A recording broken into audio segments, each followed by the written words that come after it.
it loaded, keep it loaded, keep it loaded.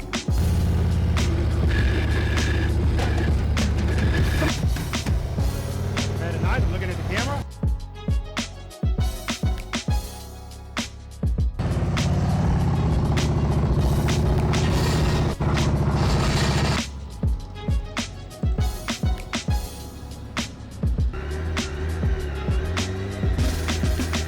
Very nice, good, good, good.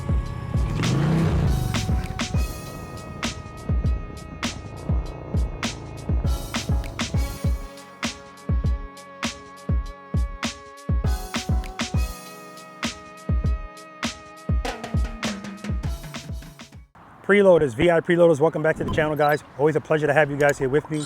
And you noticed by now, or at least you should. For those of you that have never been to this channel before, welcome to you as well. My name's Robert. I'm a retired NYPD Highway Patrol motorcycle lieutenant, and the name of this wonderful channel is Be the Boss of Your Motorcycle. I want you to look at that sign above me, behind me, right? Just keep looking at it. You can listen to me, but look at that sign. And I just think it's awesome, and I wanted to share that with you guys. All right, guys, I am out here in Cessna, Florida. I'm at Gator Ford for 2 of 2, right? This is practice session number 105, guys. If you didn't get a chance to check out practice session number 104, I'll put it up here on the screen. Great practice session, but guys, it was hot. I had to cancel that practice session prematurely because the sun was just getting to me.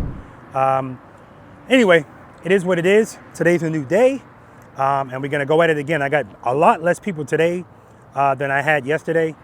And as always, I'm looking forward to it. But did you guys see it yet?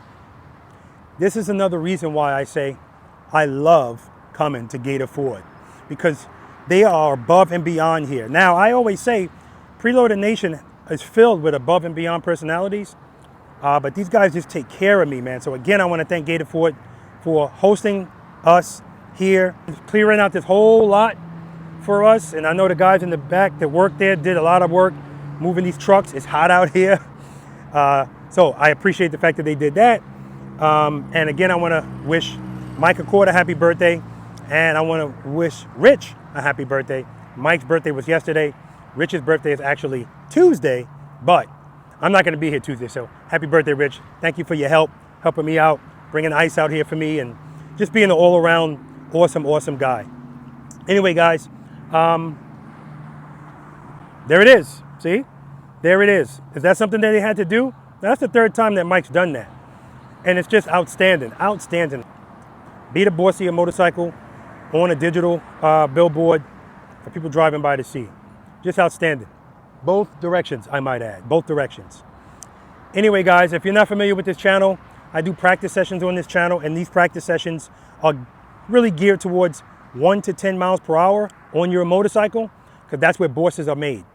And this is where bosses are created, right here, in the parking lot, right? I often say people just want to get married to their motorcycles when they buy it, and they don't know anything about it. You have to date your motorcycle first, and these are the dating grounds. Cones out on the ground. This is where you're going to learn your mistakes so that you don't make them out there, or at least so that it raises the odds that it won't happen out there. And I want everybody to kind of follow. I know everybody won't, but I wish everybody would follow my Florida ambassador, Lori's example. Lori got a motorcycle, and she was like, I'm gonna date the crap out of this motorcycle. She did 1,000 miles in a parking lot before she ever went on the street. And by the time she went on the street, guess where her confidence level was? Oh, and that's what it's all about, guys. That's what it's all about. Shout out to her husband, Mike, too, because, of course, Mike was riding way before she was. But he would ride the motorcycle to the parking lot, and she would drive. That was the routine. All right, guys? So anyway, here, 12 things I have set up for everybody here. Of course, there's never any pressure here, guys. There's no arrogance. There's no judgment, no egos here, right? We are here to learn, period, right? Period. And with that, if somebody's not ready to do something here, they shouldn't do it. It's that simple, guys, all right? But I'm going to talk more about that in the video, guys, when these guys get here.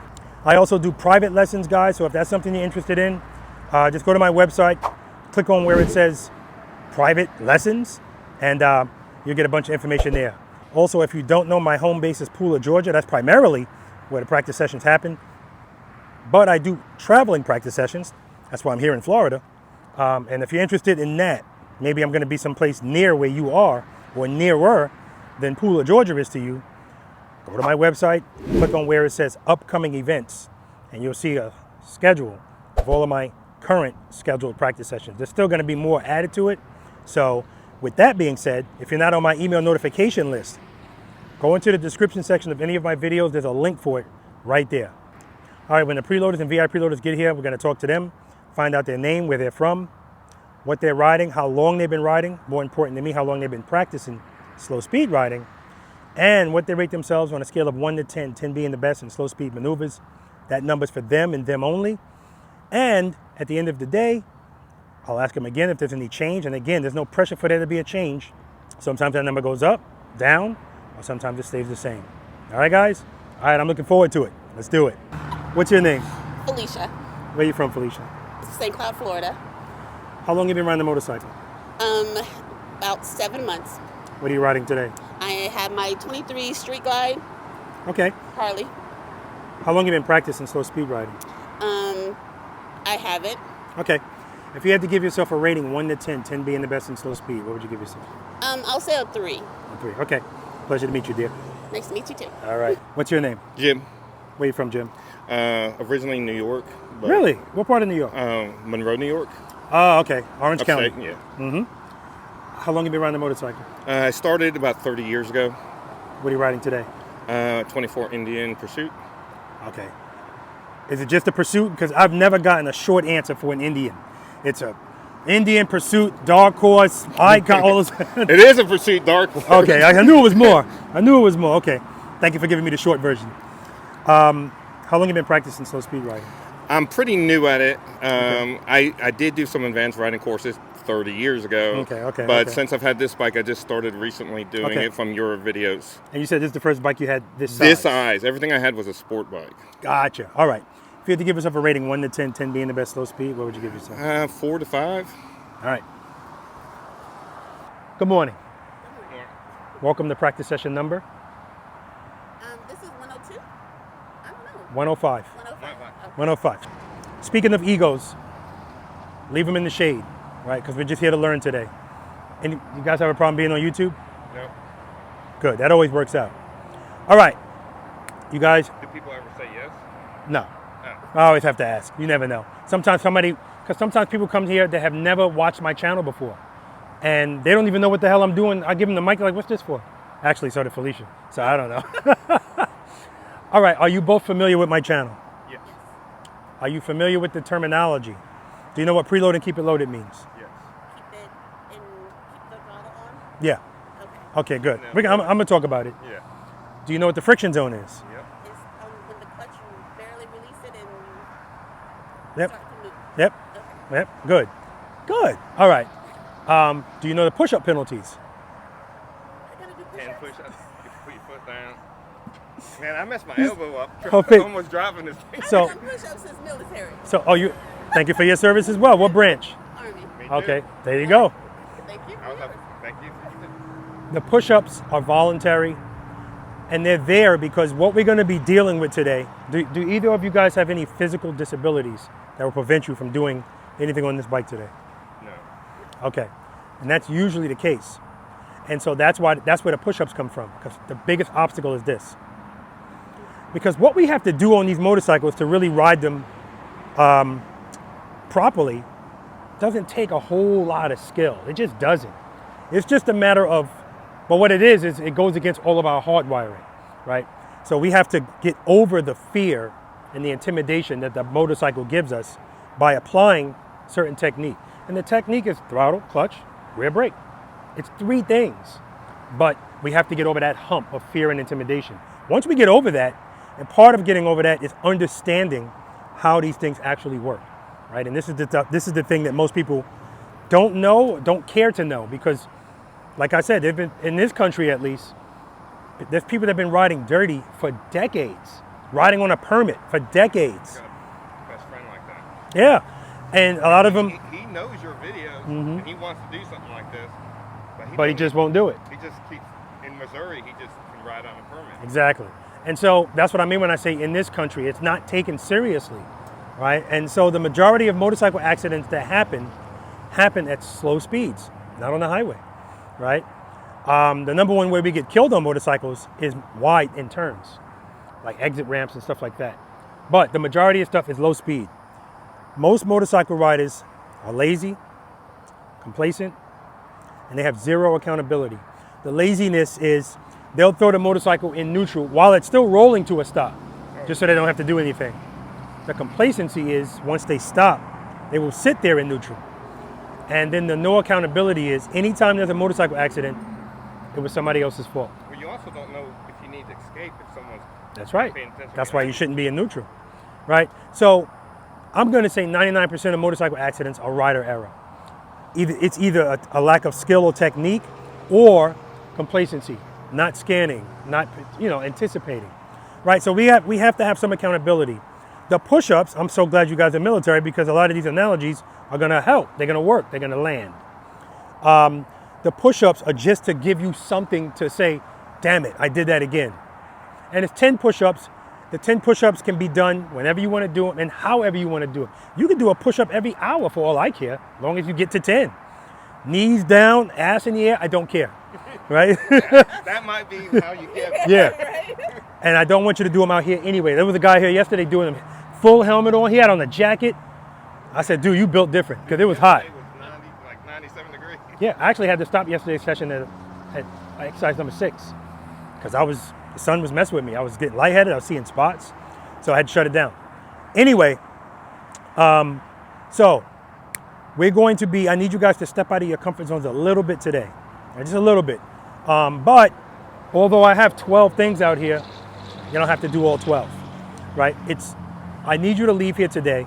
A couple of things. The questions I asked you when I first spoke to you, all those questions are for a reason. How long you been riding? I always ask that question. And because the second question is the one I care about the most. How long you been practicing this? Because the first one has very little to do with the second one. Only thing the first one tells me is I got to work even harder with you because you got bad habits that you've been doing for a long time. So we're dealing with two things, bad habits, instincts. Two things that are very tough to get over, but not impossible. So I don't know if they do this in the military, but I know in the police department, when we go to the range, they make us do the same thing every time in the same order. If your gun jams, it's the same thing every time. That's building muscle memory. Because if you get into the thick of it, you don't have time to think. You got to just be able to do it.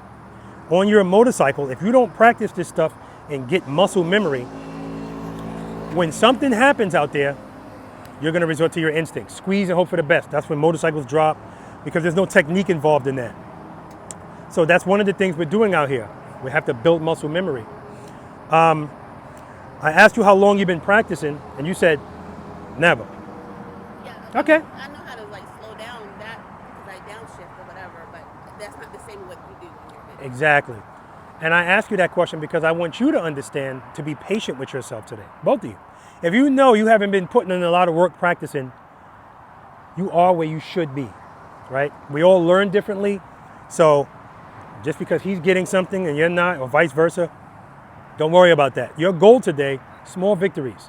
Leave here with I'm guaranteeing you're going to leave here with more confidence than you came here with. That's guaranteed. That's what I want, especially on this big Yeah. thing that weighs 950 pounds. Stop saying that.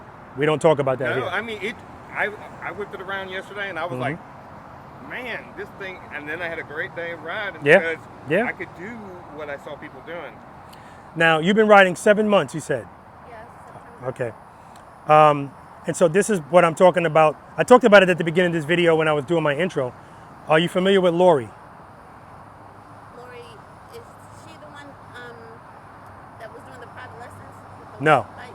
Okay. She has a white bike, but she wasn't doing private lessons. Lori's my Florida ambassador for Be The Bossy, her and her husband. Okay. But Lori's story is, Lori, she bought a Heritage, and she didn't know anything about the bike, but she knew about my channel. So her husband would ride the bike to the parking lot and she would drive. She did 1,000 miles in a parking lot before she ever went on the street. Wow. That's the order in which it should be done. So I say everybody just wants to get married to their motorcycle and you don't know anything about it. You got to date it first. This is the dating grounds. This is where you get to know your motorcycle, make your mistakes, have your arguments, make up. That's where this happens. Then when you get on the road, your marriage has foundation, right? So I know most people are not going to do 1,000 miles in the parking lot, but if you look at that woman ride that street glide, oh my God. She outrides her husband now. He's been riding 35 years, right? At slow speed, she outrides him. Not by much, but he only started practicing because she started practicing, all right? So this is a mindset thing, right? We have to respect these things. This guy just looked like, Did he get off? Yeah, he got off. Okay. So this is a mindset thing. We have to think about this a certain way. We have to respect these things, and we have to respect our skill level on these things. And we have to understand that when we're riding a motorcycle at speed and everything's working out, all of us are superstars. My mother never rode a motorcycle in her life. If I put her on a motorcycle, get it up to speed and tell her to just sit there, she'll be fine. See, this is so different than doing like a cross rocket because of the weight. Again. No, I know. I'm saying without the right tools because I was doing everything wrong. Yeah. You know, because it's really not. No, it's not now. But I know because I wasn't preloading and I wasn't doing the friction zone. And if you're not doing anything, this thing is heavy. There we go again. We don't use the 5-letter word heavy. Okay. And it's not heavy. It's heavier than a crotch rocket, but the rules are exactly the same. Oh, right.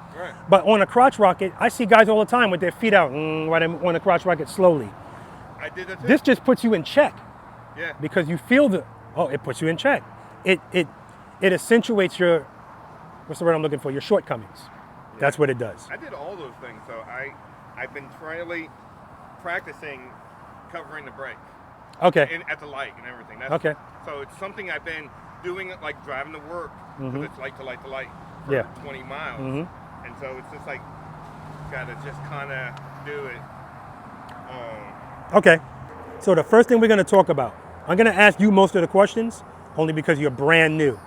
But really, this is not about who's been riding longer. It's about who's been watching longer. No, I got to change that too. Because just because somebody watches more of my videos doesn't mean they're retaining, because we learn differently.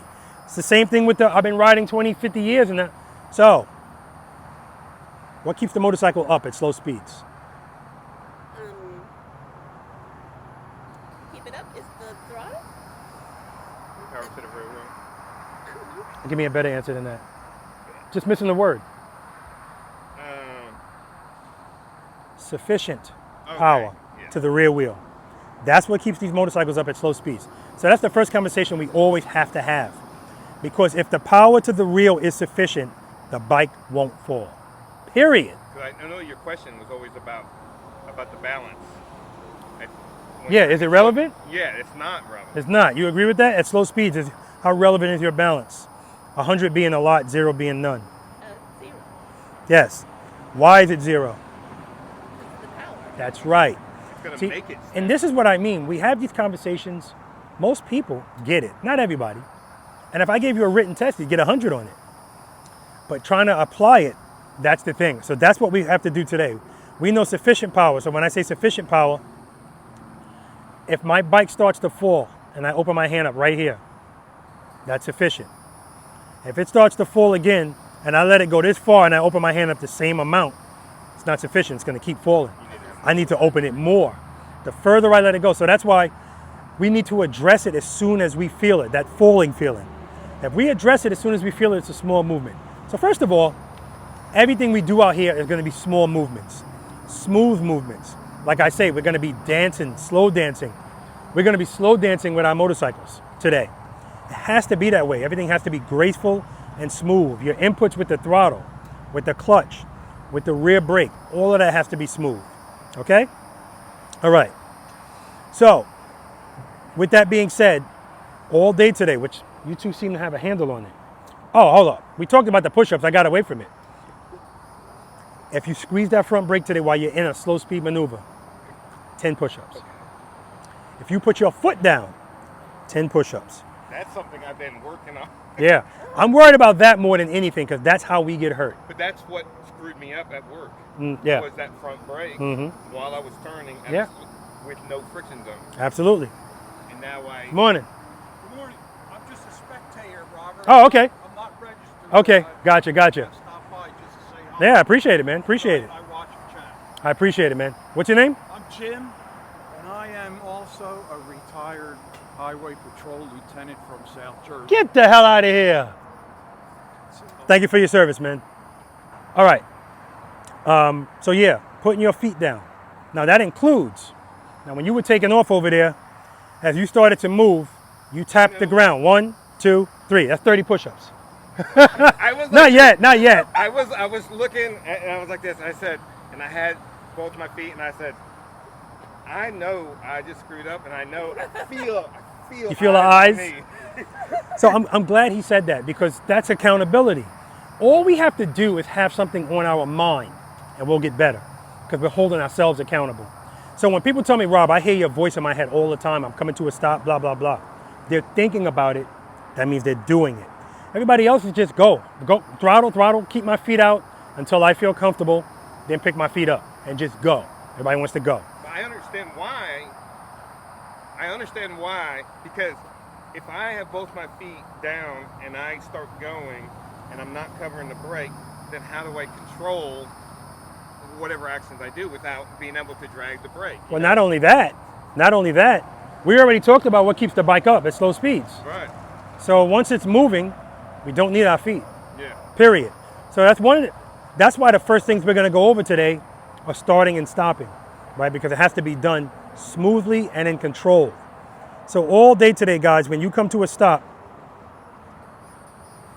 I want your foot coming down like this, bing, nice and easy, or in stride, like that. That's your goal. It's not going to happen every time, but that's the goal. Now, the good thing about this stop is it helps with your coordination.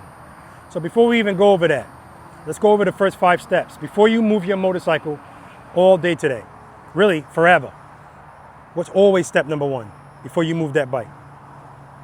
Put it in first gear. That's right. Make sure it's in first gear. Now this is a rectangle, just in case you forget. Bam. Make sure the motorcycle's in first gear. Kick. Now he's got a bike where it'll show him on a nice big number. Do it anyway. We're building muscle memory, and that number's not always right. Step number 2, Cover the brake. cover the rear brake. Do you know what covering the rear brake means? Just have your foot covering it. Don't hover. Just on it without applying That's right. pressure. Okay, good. So then we come across. That's the bottom of the rectangle. Cover the rear brake. Why do we cover it? In case you need to sell it. I like that answer. A little more specificity. Well, we cover it because, like I said, we're going to be slow dancing with the bike today. And all of our inputs need to be smooth. So if a time arises, which it will, when you need to use that rear brake, if your foot's already on it, it's easier to just apply gentle pressure. Whereas if you have to go to it, most likely you're going to smash at it. And now the bike, it's not smooth, right? Okay. Step number 3. Preload, keep loaded. Preload and keep it loaded. Preload and keep it loaded. Preload is raising the throttle above idle. And why is that important? If you open your clutch without a preload, what's going to happen to your bike? That's right. So we need to raise the RPMs up, because when we open the clutch, those RPMs are going to go down anyway. So preload it. Give me a nice preload, right? And I can give you numbers all day, but it's really going to be the sound, right? And that's what I mean when I say being the boss of the bike. It's knowing what to do, when to do it, and how to do it based on what you see, feel, and hear. And it's going to get to a point where you can hear when something doesn't sound right. My RPMs are too low. Now, the and keep it loaded part. Why do we keep it loaded? To keep it moving. Now, If I can keep it while I listen to it, and I can adjust everything with my brake and my friction zone. It would always stay smooth. I won't have a change. I like that. So here's why we keep it loaded. If you were riding, It's a sufficient power, and I'm just Yes. adjusting how much drag or what I'm introducing to it. But the power is constantly there. no, Same. because the keep it loaded, the bike, you can have the clutch all the way in and be keeping it loaded. Because Right. that's what you're doing from the start. You're preloading and you're holding it there. And so we keep it loaded because if you're riding a K-Series BMW or a Honda Goldwing, those motorcycles have a high, smooth idle. So once they preload and the bike starts to move, they can let go of the throttle and do all of this at idle, because the idle is high and smooth. But on these bikes, the idle's like this. Right.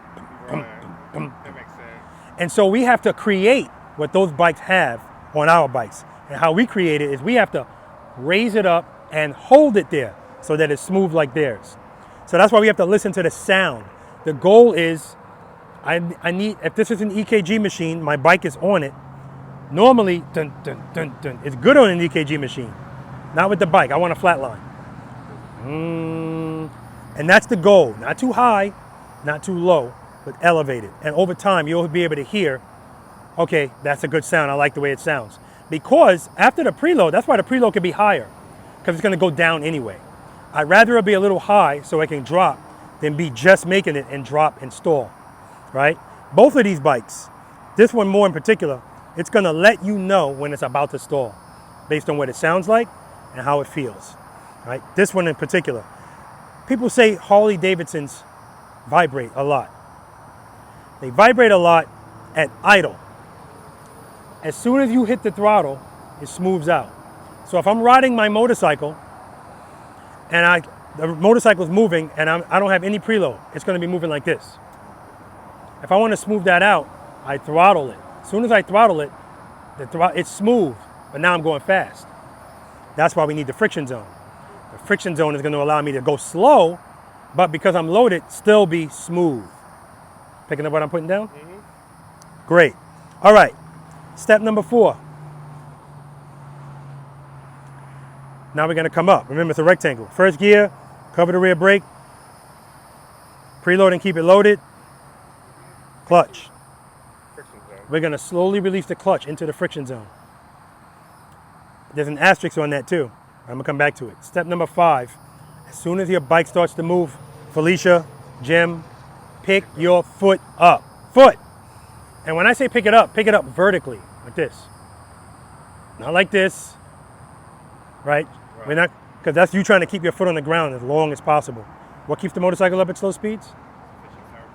That's right. So once it's moving, we already talked about our balance is not required. So clearly our feet aren't required. As soon as it starts to move, pick up your foot.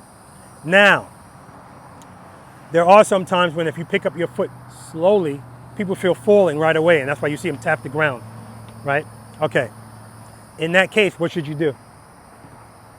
Try to correct it. How are you going to correct it? Give it some power How are you going to give it power? with the friction in the clutch. That's it. The friction is the clutch. Okay. Yeah, that's it. Where do we have? This is always the answer to uh-oh. But 3 comes before 4. Meaning you have to preload before you start screwing with the clutch. You have to. And every now and then, usually if a motorcycle drops out here, it's because somebody pulled the clutch all the way in. It took all the power away. Sometimes it's because they go to open the clutch and they don't have any preload. So just like in the beginning, I asked you, what happens if you open your clutch with no preload? You said, oh, it's gonna stall. Same thing will happen if the bike's moving, right? So you have to always make sure you raise that RPM before you manipulate that clutch. So if you want to get past the whole feeling of falling at the beginning of taking off, sometimes you have to do what I call open close. Open close is, I'm talking about the clutch. And when I say open close, that's the speed in which I mean. Open close. You're just going to get the bike to stand up and then come right back down. Just to get past that falling feeling. And then you're okay. All right, and then you're okay. I'm going to demonstrate to you that all day today, when you stop, I want you to stop smoothly. I already talked about that. When you take off, I want you to take off smoothly, right? Because this is not about speed, right? So if you want to, the duck walking is not happening today, guys. Like I said, out of your comfort zone. I think that's the goal. Right. I know it's going to probably happen. It's okay. But the goal is we don't want to do it. I don't care the distance in which you're moving the motorcycle. If I say, Felicia, move your bike from here to here, don't duck walk it. Follow the first 5 steps. Make sure it's in first gear. Cover the rear brake. Preload the throttle. Slowly release the clutch. As soon as it starts to move, pick your foot up. Now, in that case, because that's such a short distance, I'm going to be on that brake right from the start and just ride the brake. Brake, brake, brake, brake, brake. Boom. Because it just makes sense, right? All right. You guys have any questions? No. All right. I saw you slow riding through Daytona on video. Yeah. And that's when I was like, holy cow. I got to do that. Around all the booths. That's a tradition now. I got to do it every year. All right, so I'm going to ride to you guys, and I'm going to come to a smooth stop. So let me ask you this. If you're stopping your motorcycle, it happened a little bit when you were stopping. If you're stopping your motorcycle and right at the end of that stop, your foot comes down like this. I'm going to lean. What was happening to make that happen? I wasn't given power. That's right. So we already said what keeps the bike up. Sufficient power. So if I'm coming to a stop, remember the slowest you're ever going to go on your motorcycle is at the end of a stop. That's the slowest you're going to go. And that's why most motorcycle riders hate stopping. Because in that moment, if you don't know what you're doing, the bike's just falling. So if I'm coming to the end of that stop, my handlebars are starting to do this, I have to introduce something in that stop to make sure it never goes like this. And like you said, that's power. I have to go back. This is the part that's counterintuitive. I have to go back into the friction zone. So I'm stopping, rear brake, rear brake, rear brake. When I'm getting to the end of that stop and I start feeling this, a little bit of preload, start opening my clutch while I'm still braking. Brake, brake, brake, brake, brake. Boom. If you ever stop your motorcycle and the motorcycle's like this, it was falling. That means you pulled, if you were in the friction zone, you pulled the clutch in too early. Because like we said, what does this want to do with power to the rear wheel? And go straight. That's what it always wants to do. That's what it's designed to do. What does it want to do without sufficient power at slow speeds? Fall. So if you're coming to a stop and you pull a clutch in, there's nothing holding that bike up. And so that's why a lot of motorcycle riders like to come to a stop out of speed. They want the bike to do the job as long as possible. And as soon as they feel that falling, time to stop. Front brake, 2 feet out, abrupt. A lot of compression in the front suspension. So I'm gonna be looking at your front suspension today, all day. I don't care what we do today, I'm always gonna be focused on how you stop. Because that shows control. It's technique. Stopping a motorcycle is not just stopping a motorcycle, right? So I'm gonna ride towards you. I'm gonna pull the clutch all the way in because that's what everybody does. There's nothing wrong with that. I'm coming to a stop. I have enough momentum where I can pull the clutch in and just coast. But as I get to the end of that stop, that's not gonna work forever. Eventually it's gonna start falling. You're gonna hear my RPMs go up a little bit. I'm gonna start opening my clutch, friction zone, but I'm braking, braking, braking, braking. Now how much am I gonna go into the friction zone? Depends on what I'm feeling. So like I said, we're gonna be in our feelings today. You're gonna have to base what you feel, what you do. And then when I get to the end of that stop, smooth stop, friction zone, when I put my foot down, then I pull my clutch in. Because if I pull my clutch in before I put my foot down, as soon as I do that, it's gonna fall. Because I'm barely moving at that point. Clutch in, rear brake, preload, friction zone, smooth stop. Now there's no way I'm gonna be able to stop that smoothly without power. So what we need to know is the friction zone, power to the rear wheel and your rear brake. They work together in harmony. Don't make them fight, right? Don't make them fight. How do we make them fight? By giving too much rear brake while we're in the friction zone. That's when you're making it fight, okay? And listen, this is a finesse thing. Everything we're doing is a finesse thing today. Small movements, very small movements. Now I do understand that when you're nervous and you're trying to figure this stuff out, it's hard to be smooth. So I get that. Don't worry about that if it's not smooth. That's the wrinkled t-shirt theory. You guys know what that is? It's going to iron out the end. Look at that. I love it. It's designed to cover your body. It looks like crap, but it's still working. Right. You know, and the practice is the iron. So exactly. Okay. Now, taking off. Damn it, should have left the camera where it was. I'm going to start out smoothly. I want you to look at the front suspension. You're not going to see it move at all because it's going to be smooth. First gear, cover the rear brake, reload, foot up. You didn't see anything, right? Now, if you do open close, you're going to see the suspension up, down. That's it. And now I'm good. And there's a place for that too. Like you don't have to always do that, but there's a place for that. Because quite frankly, I can always take off smoothly because if I feel that falling feeling, what do I do when I feel falling? Clutch. I'm already preloaded. And that's why we keep it loaded too, because when we have to make changes, I don't have to worry about, oh, where's my preload? I hear it already. All I have to do is manipulate my clutch or rear brake or both, a little bit of both, right?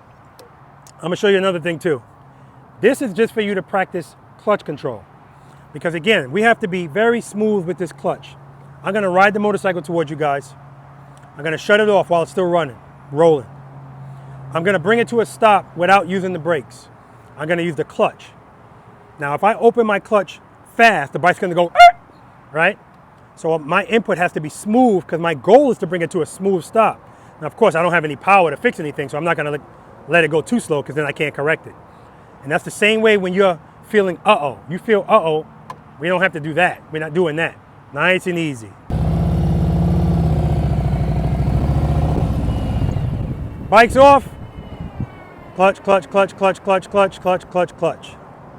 Nice and smooth. All right. No, that's awesome. Just in case you need to practice some clutch control, that's a good way to do it. And for most people, it's fun. If I give you something to do where you can go a little fast, whee! You know, everybody loves that. Okay. First exercise we're gonna do. Any questions before I even get into that? All right. The first exercise we're gonna do are short, smooth short starts and stops at those high cones. So, again, the cones are 15 feet apart. Really not important. But because you don't have a lot of space, I don't want to see you do this. And that's what a lot of people do. Speed is the answer to everything. We don't need speed out here. Like, this is what I mean when I say step outside your comfort zone. We're not out here to ride fast. Everybody knows how to ride fast. We're here to ride slow in the friction zone so that you are in full control. Everything is on you. It's all on you.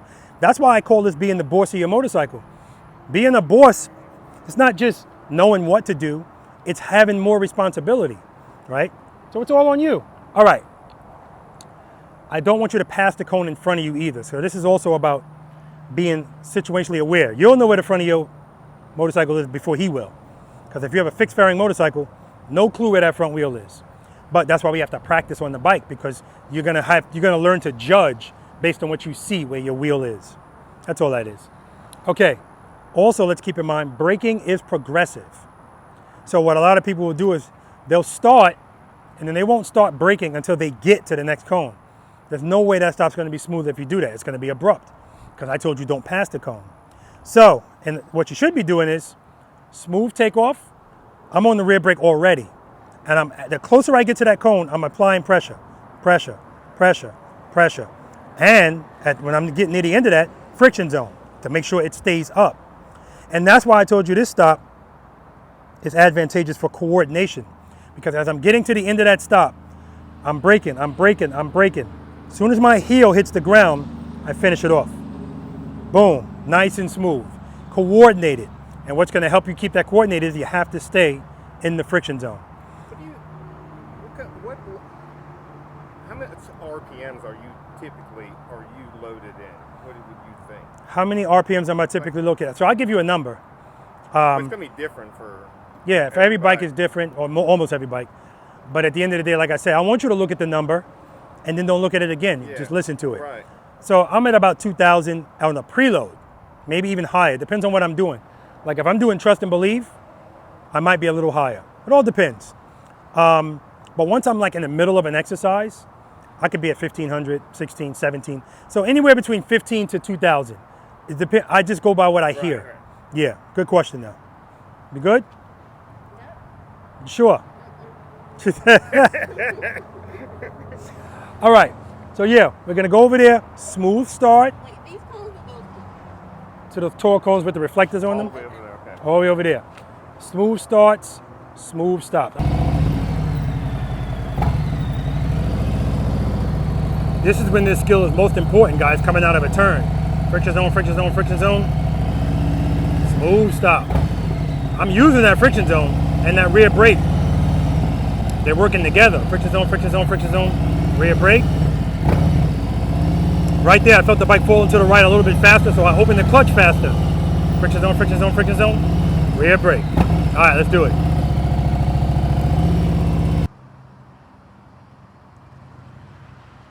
That's 10 push-ups, Jim. All right, too much speed. Now, when you're riding toward me, you're looking here. What are you looking at? I did look at the whole time. I know. I gotta look straight ahead. Yep, head and eye, straight ahead. Now, when you first take off, give me a little bit more preload. Open that clutch a little bit faster. Okay, that way you don't feel like tapping the ground again. Okay. All right. Yep, just ever so gently. Boop. Smooth stop at the next cone. Foot up.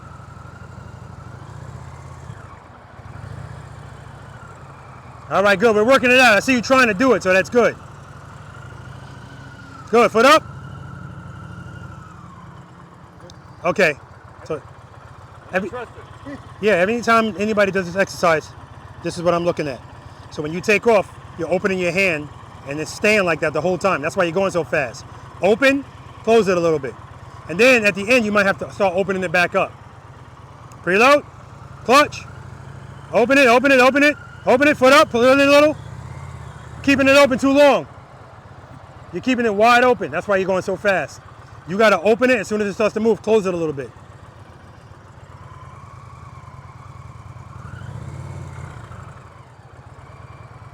Believe it or not, too long.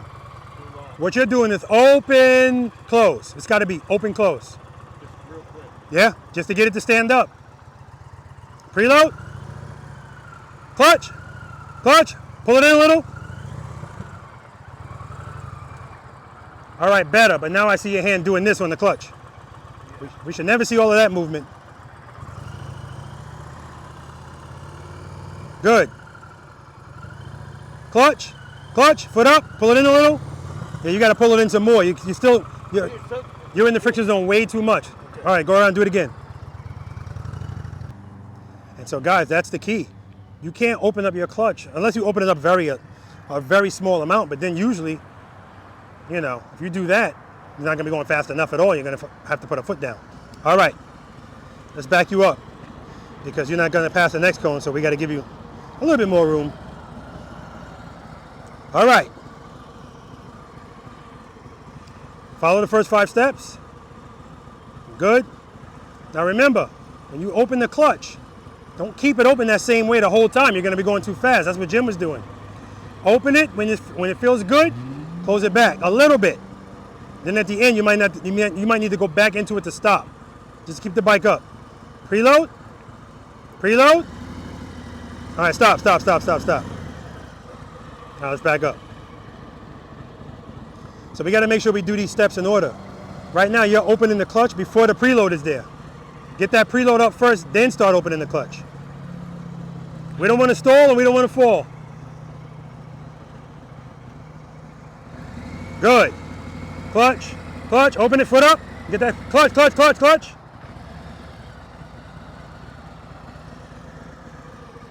All right, let's do this, let's do this.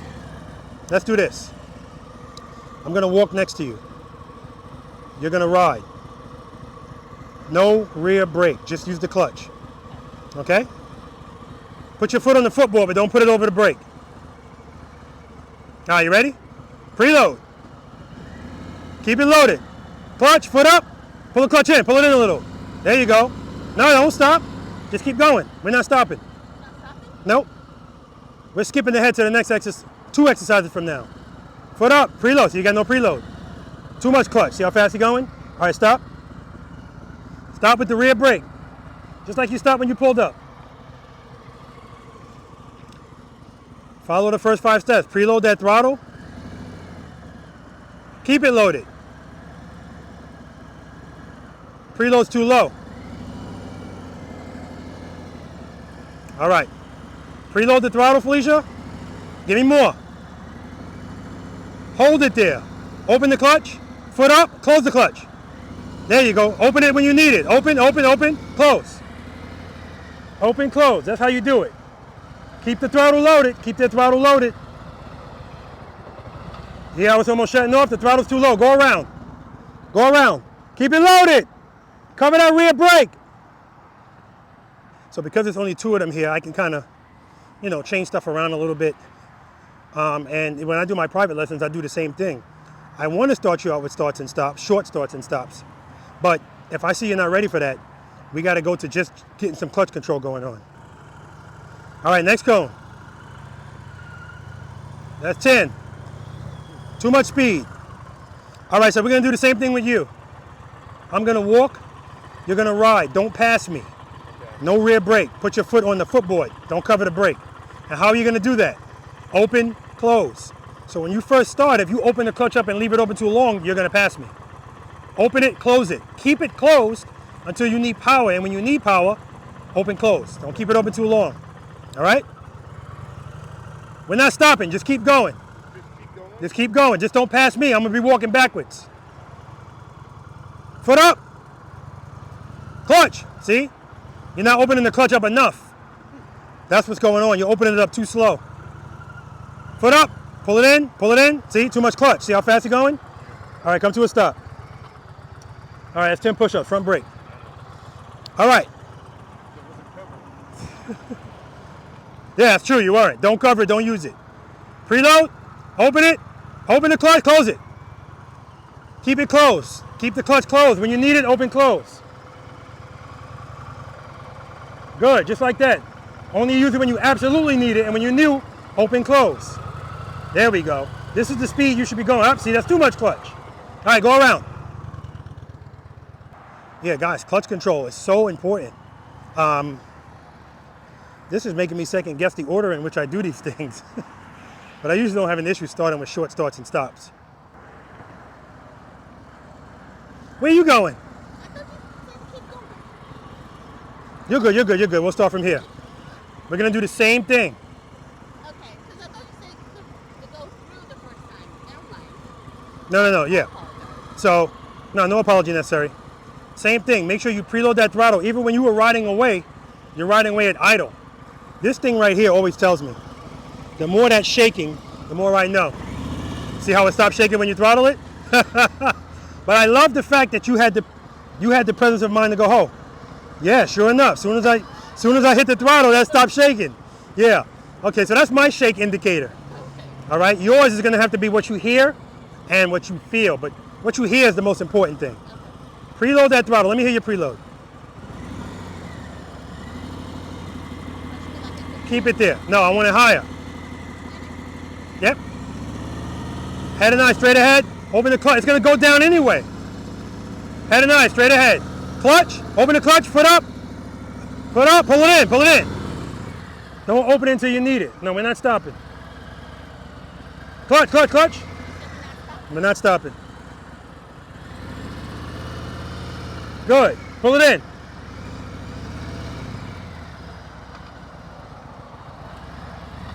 All right, come to a smooth stop. Come to a smooth stop. All right, shut it off.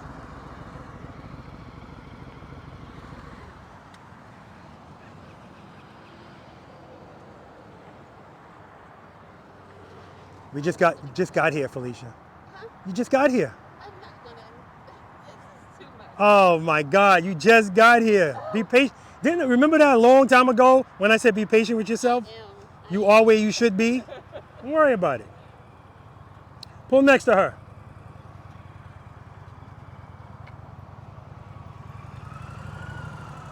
Now you stop smooth. All right, shut it off. Something that I'm just not used to go that slow. All of this, exactly. Of course you're not. That's why you're here. Yeah. All right. So one thing I forgot to tell the both of yous, you're from New York, so you get it, is the reason I'm seeing so much movement in your clutch is because when you don't want clutch, you're pulling it all the way to the grip. Then when you want friction zone, you're trying to go back and find it. So the way you get around that is find out where the friction zone begins on your motorcycle. So start opening your clutch, and when you feel the bike start to move, pull it back in just a little bit. Now that's where you live while you're doing slow speed maneuvers. So if you need power, the movement is smaller. Right now you guys are doing this. And the problem with that is it's gonna be more abrupt, aggressive. There's less control because you have no idea where it starts. So you wind up going into it too much. So if you're right before it, boom. Both of you guys are opening your clutch like this. And so the bike is moving, and that's why you're tapping the floor. You're moving too slow, right? I don't even like to say too slow because you could be going that slow and still be fine. It all depends. The slower you go, the more your balance is relevant. So if you want to get over that, remember the open close. And when I say, Felicia, open your clutch, now close it. You always close it like a second and a half after I say close it. Because in your mind, nah, not ready yet, not comfortable. Remember, when you rode a bicycle, it's okay to still have the handlebars going like this. So I don't want you to go, every time I feel just a tiny bit, power, power. Because if you do that, you're going to pass me anyway. You're never going to be really going slow. Open it, close it, and work it out. Work it out. And when you feel like you absolutely need it, open, close. But remember, we're not closing it to the grip. Open, close, open, close. That's what you're doing. Right now, that thing I showed you with me coming to a stop using the clutch, that's what you guys need to work on right now, your clutch control. But what's the bigger, so that's going to help you, not going all the way to the grip. And this exercise is going to help you more than starting and stopping. Just staying in the friction zone, opening your clutch, closing it, and holding it closed while you stay slow. And then when you feel you need power, open, close. It's just a pickup. That will give you momentum to be fine. Now, sometimes it's going to give you a lot, a little. I think we might be on a little bit of a grade coming down. That'll help you a little bit because we're not going that way. All right. Any questions on that? Is that something you guys want me to demonstrate? I think I got it. It's just the actual execution. Exactly. And that's where it takes time. Felicia said, this is too much. She's already checking out. I'm like, you just got here. What the hell? We just got here, so don't you worry about that one bit. Okay? Let's go around. Let's do it again. We're not going to be stopping. We're going to do the same thing. I'm going to walk. You're going to ride. Don't pass me. Don't stop. Don't pass. Don't You're pass. just trying to go right before the friction zone. You're just kind of playing in that area. So you kind of like taking it out. Right before it. And just tapping it in. In and out. You're jumping in and out of the friction zone. That's all you're doing. Get that foot up. Yeah, so I had to check Felicia quick on that. We just got here. You have to be patient with yourselves, guys. This is going to take time. Like I said, this is like trying to teach a left-handed person to do stuff right-handed, or vice versa. It's going to take time. Smooth stop. Cover that rear brake. Cover that rear brake. Cover that rear brake. I was trying to get control. We're going to do it from here. Not from a roll, from a stop. Now you're not going to use the rear brake. You sure? I'm positive. Because we don't need it. You're not going to pass me. Preload. Clutch. Close it. Close it. Open, open, open, close. There we go. Open, open. Keep it loaded. Keep the throttle loaded. Open, open, open. Open, open. All right, stop. Shut it off. Okay, so you see how the bike is coming this way? Right. And you're not intending it to come that way?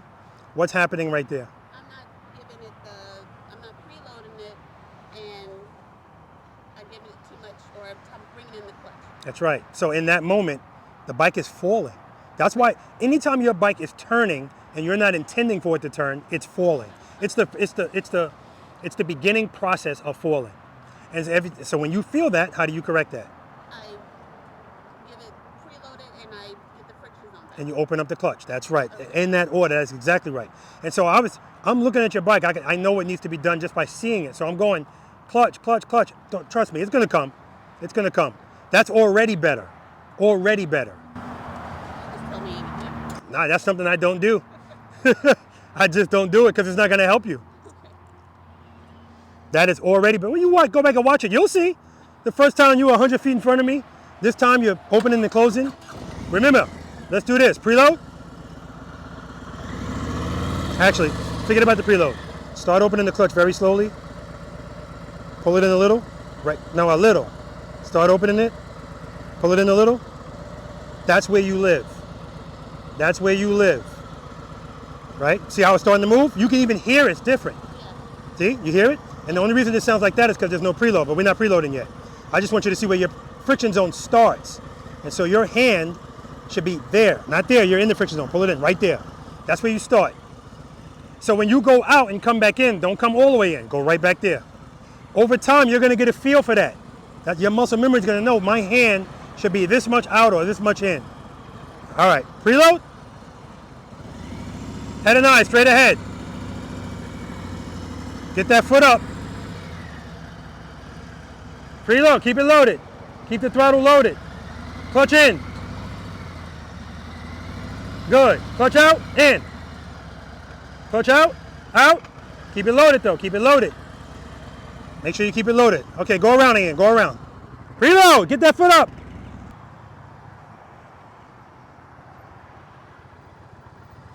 Beautiful stop. All right. You know what? Next cone. Head and eye, straight ahead.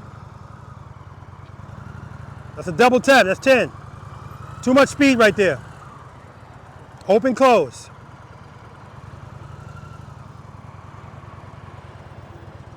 Preload's too low. All right, let's try it again. Preload. Another 10. You're looking down the whole time. Keep your head in your, yeah. Look at my motorcycle. Keep it loaded, keep it loaded. Clutch, clutch. All right, shut it off. Yeah, so right now you're trying to start this bike and balance it. And you don't need to balance it, that's what the friction zone's for. So you're opening, and your preload's low. And so when you start, your bike is almost stalling. Got to get that preload higher. Okay. All right? Open, close. Where's your friction zone start? Start it up. That's where you live, right there. Right there, right there. Keep it there. Open, open it, open it, open it. Foot up, another tap. All right, that's better, but at the end of that stop, you weren't in the friction zone enough. That's why I was falling. Another tap. You're looking down the whole time. Yeah, go around, go around. Stop at this cone. Smooth stop. Preload. Preload, clutch, foot up. Clutch, clutch, clutch.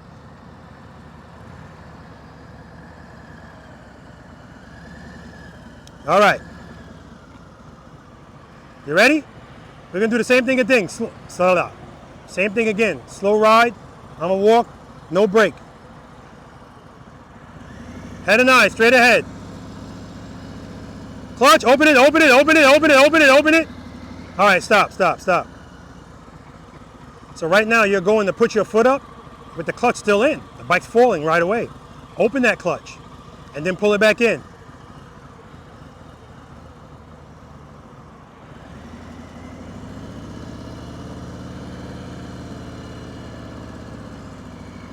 All right, stop. Shut it off. So this is one of those examples when I say when we don't follow the first 5 steps in order, stuff starts going wrong. You're picking up your foot before you're doing other stuff. That's the last thing you should be doing. As soon as that bike starts to move, you're picking up that foot only. And you're picking up your foot and immediately other feet are going, other feet. Your other foot is going down.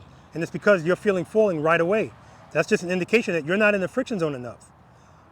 You're right before the friction zone, right? We talked about where you live now. Yeah. Open the clutch more, faster.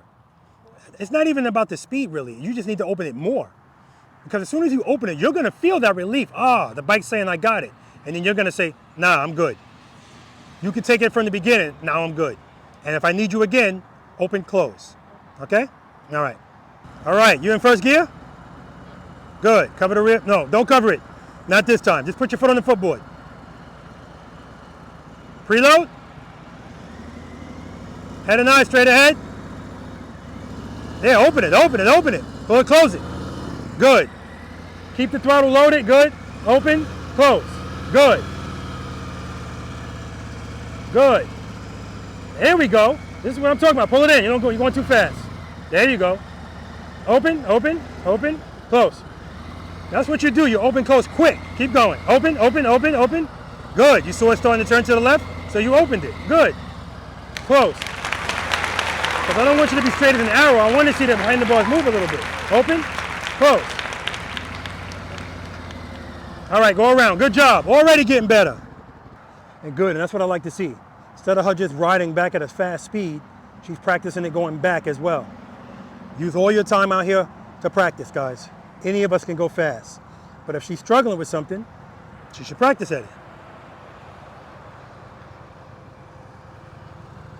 Head and eyes up.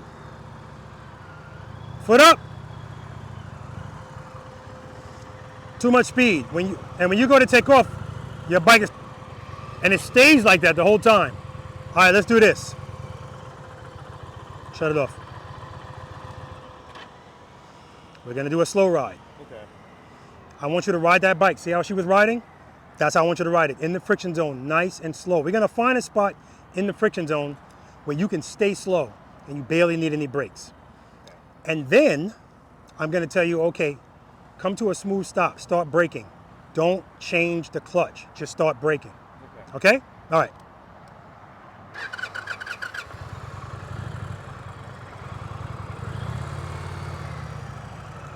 Keep it loaded, keep it loaded. Load it. Clutch, clutch, open it, close it. Close it. So you're keeping it open too long. Good, find a spot where you can just go slow. Good. Good, nice and easy. All right, now start braking. Keep the clutch where it is. Keep the clutch where it is. Smooth stop, smooth stop. See, there's already a difference because the power is keeping the bike straight up. Now all you got to do is give more brakes so that when you stop, the bike is actually stopping. Good job. All right, we're gonna go over this one more time, guys. And I have the luxury to do this because it's only two of them. And then we're gonna move on to the other stuff.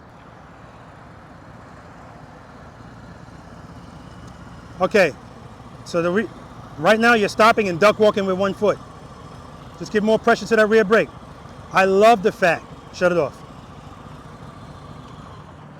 I absolutely love the fact that you're using your time wisely out here. Instead of going back fast, you did the same thing, going slow. So I don't know, you talk about, I'm just saying it to you. I see the difference already. It's just, you just have to get over that hump of, I don't like the way this feels. You're fine, because this is the answer. Let's do that again. We'll do it one more time. Oh, whoa, whoa, whoa, whoa. See how you're moving the bike, but there's no preload? 3 before 4. Give me more. Good, clutch. Open it, open it, open it, open it, open it, open it. You're not opening it enough, that's why you still feel falling. You can open it a lot at the start and then preload right back in. You just want to get past that falling feeling. So when I say open it, open it, open it. Good, preload. Open it, close it. Open it, close it. Good. Good, now work it out. Don't pass me. Good. Good, keep the throttle loaded. Clutch, clutch, clutch.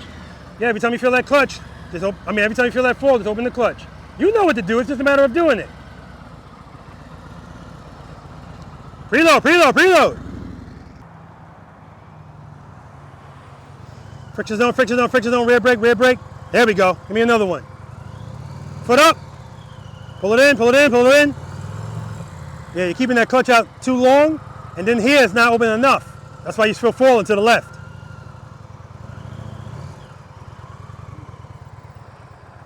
I'm gonna give you credit for that.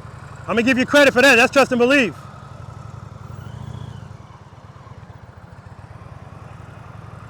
All right, too much speed. Preload. Pull it in. Too much speed.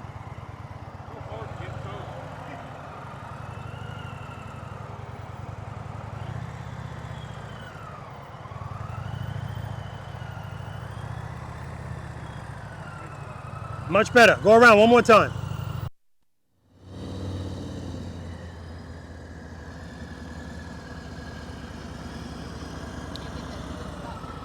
All right, we're gonna do that same thing again. We're gonna ride very slowly in the friction zone. Now we're not gonna do the open close. I want you to find a spot where we can just go nice and easy. And then I'm gonna tell you, okay, start braking. Don't change the clutch. Keep the clutch where it is. Just brake, brake, brake, brake, gradual, gradual, gradual. And when you stop, then pull the clutch in. Hold up. See?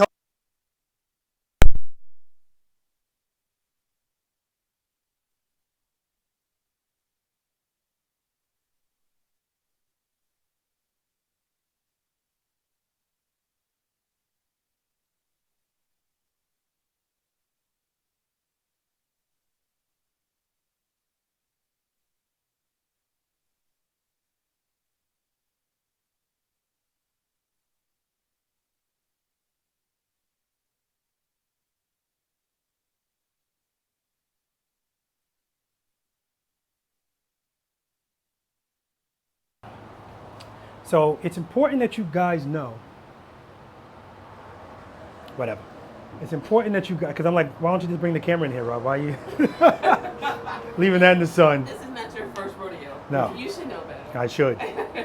Well, it is maybe it's my second time doing the interview in the trailer. Oh, Or talking in the trailer. Okay. First thing I want you to know is, I hope you now see the improvement in you.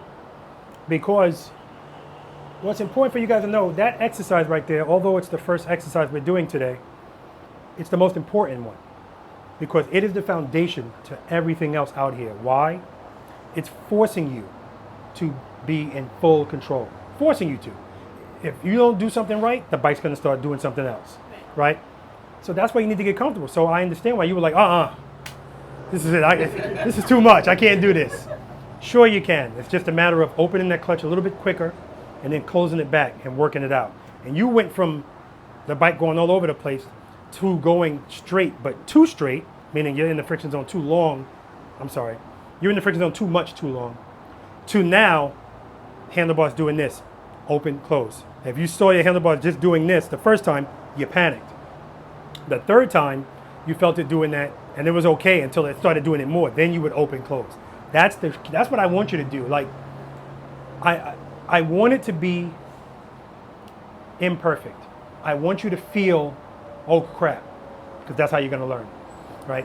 That's why everybody out there that rides fast, they're in their comfort zone going fast because they don't have to do anything. And so then we learn that's what's equal to comfort, speed, fast. So you want to go fast.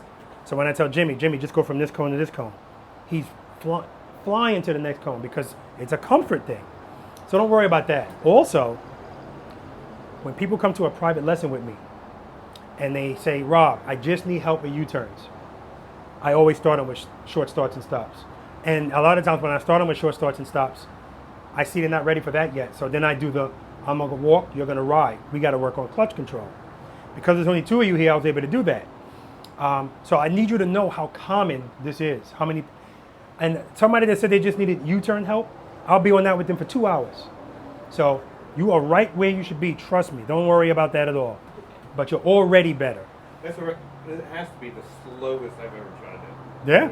And Yeah. so that was actually kind of difficult. Now I see in a lot of your videos, when I see that, especially even the one I watched here from earlier this year, I was like, man, people are doing the exact same thing I was doing. Yeah. You know? Of course. That's most people. Because again, that's what we talked about. That's why we talk about this stuff in the beginning. So in the beginning, we talked about what keeps the motorcycle up, right? Right, the power to the rear wheel. And then we talked about without sufficient power, what does it want to do while it's going slow? Fall. Okay, so, and the beauty is, when I see you shaking your head, you know exactly when you felt something, what was missing. That's the start of this shit coming together. It's that simple. It's when people, that's why I always say, if somebody drops their motorcycle, it's always gonna take a shot, your confidence. That's normal. If you drop it and you get hurt, it's a bigger hit to your confidence. If you drop it and you get hurt and you have no clue why it dropped, that is a huge hit. And those are the people that, whether they get hurt or not, but if they drop the bike and they don't know why it dropped, those are the people that quit. They go, So some of those people sell their bikes, or the worst part is some of them go, I'm not practicing this crap anymore, but they still ride. So, all right. So all I need you guys to see, I'm gonna show you guys something real quick, because again, we're visual learners. I'm gonna get on my bike, because I need to show you, even, I'm gonna start with my handlebars turned. As soon as I get that power, that sufficient power, I'm good. Because I can see you guys as still, when you start moving, the feet. All you got to do is open that clutch and be on that rear brake. Because what does the rear brake give us? The rear brake. Correction, control. Correction and control. So we want to be in control. That's what that exercise is all about. Anytime you're like this, you're not in control of the motorcycle. The motorcycle's the boss right now. But you're going to be the boss. So we're not robots. Sometimes we open up the clutch too much. And when I tell you, open it, I understand why you're reluctant to do that. It happens all the time because people feel like it's going to just do this. Right, you're going to fly Yeah. away from me. And it's not. Because as quick as you open it, you can close it. Or not only just close it, rear brake, right? So let me show you this. I'm I'm gonna start the bike, and I'm gonna start it by opening the clutch a little quick, like I showed you, to make the suspension do like that. I don't need to do that, but sometimes that helps. And then I'm just gonna start turning. And I'm gonna stay slow. The only reason I'm being able to stay up is I'm keeping the motorcycle in the friction zone, but I'm dragging the rear brake. I'm dragging it the whole time. That's what's giving me control. Can I do it without the rear brake? Of course, but it's not as much control. Then I have to be perfect with the clutch, and there's no such thing. So it's gonna be, you know what I mean? All right. And you know what? That's the appeal of me doing this with so many different people. Because when what the oh, I was just going crazy. I was like, was I out there all this time with no hat? The advantage is, as soon as I see you doing something, I know why you're doing it. So if I'm saying, open it, and you're still not opening it, I know exactly it's a reluctancy because you think, you used to ride a Hayabusa, right? What's that? You were riding a Hayabusa before, right? Like FCRs and Yeah. and Gixxers. That bike is gonna do something. This ain't, don't worry about it. But even with that bike, it still ain't gonna do it unless you know, hitting the throttle. I've done that, and I'm like, oh.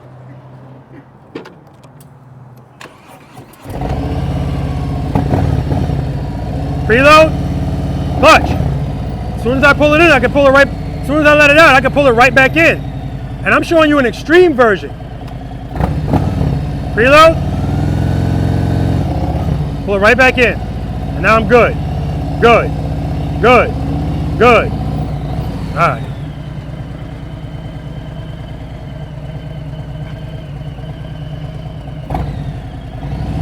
Preload, clutch right before the friction zone so you don't have a big travel. Foot up. I'm on the rear brake. Rear brake.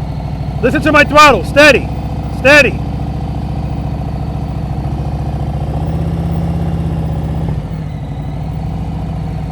Steady. Steady. Rear brake. Rear brake. I'm keeping my clutch exactly where it is. Just using the rear brake. Rear brake. Rear brake. If I come off the brake, see how fast I'm going now? All right.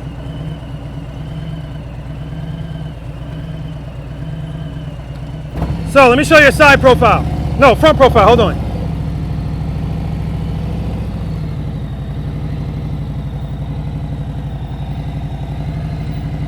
Smooth stop, clutch in. So when I take off, preload, clutch right before the friction zone, I feel it moving right there, pull it right there. That's where I'm gonna live. Hit my throttle, steady.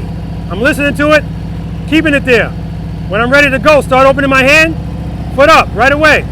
Rear brake, rear brake, rear brake.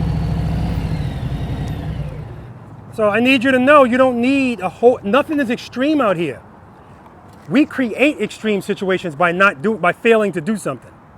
So for instance, if I open my hand this much, that's fine. If I start feeling falling and I don't address it as soon as I feel it, I've created a bigger moment. When as soon as I felt it, all I had to do is do this. But I let it get this far, now I'm putting the foot down. That's all that is, guys. That's all it is. All right. That was impressive. Really? Thank you. That U-turn? Yes. That's where I'd like to be at some point. That's where you will be. Well, the other thing is, To have that much control and confidence. and that's the goal, man. That's the goal. So I will tell you guys this. Anything that you do on this motorcycle, straight up, the way you saw me turning, the way you're riding your bike straight. Remember earlier I told you you're gonna get a bunch of attention just by pulling up the motorcycle like that. Because it takes way more skill to ride your motorcycle straight up than anything leaning. Why?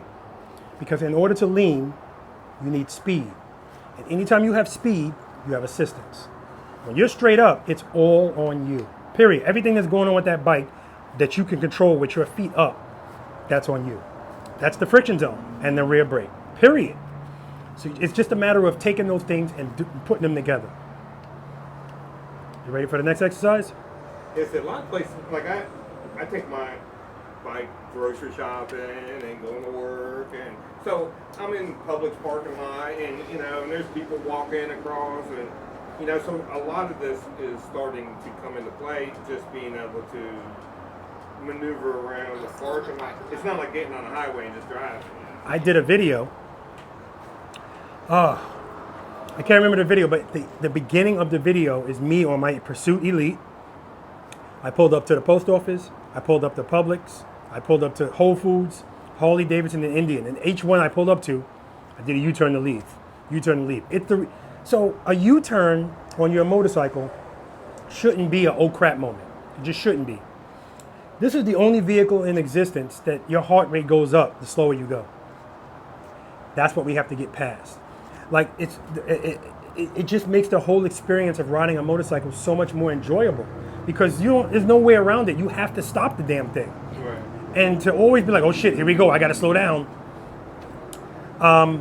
That's what we're facing. All right, so the next exercise we're gonna do, guys, we kind of did stuff out of order. Well, no, it had to be in this order because, like I said, sometimes I have to reverse it and make you do the slow ride first. But all day today, guys, your goal is to stop the motorcycle slowly. We really didn't get a chance to do it with you because I stopped doing it altogether and I just need you to get better with your clutch control. But all day today, guys, the goal is to stop smoothly. All day. Foot coming down like this. And the only way that's going to happen is you have to be in that friction zone at the end. So remember how we were riding? I'm next to you and you're in the friction zone. And I told you stay in the friction zone, just brake. Just brake. That's how you have to come to a stop for it to be smooth. Period. Because that way the bike's going to stay straight up.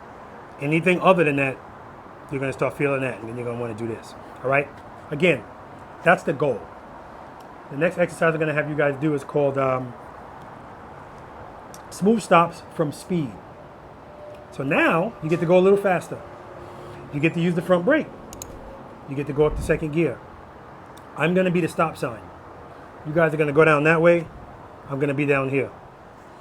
When I call you to me, everybody, I swear to God, somebody messes this up every time and I just don't get it.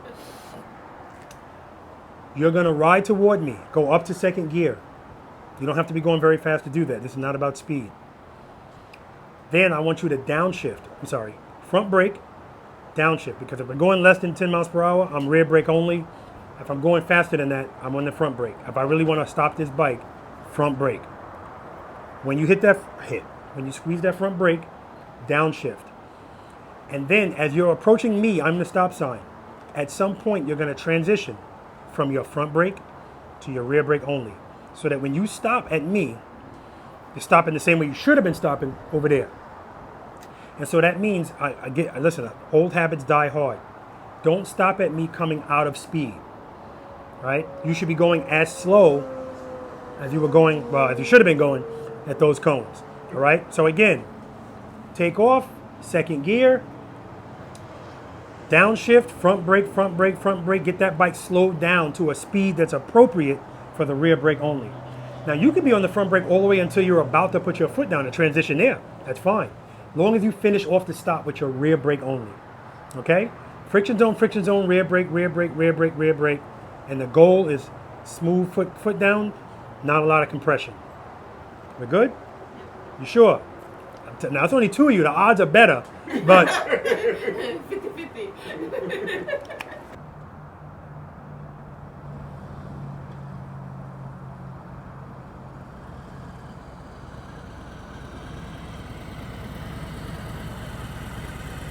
You didn't use the front brake at all? I did use the front brake. Oh, you did? Yeah. Oh, okay.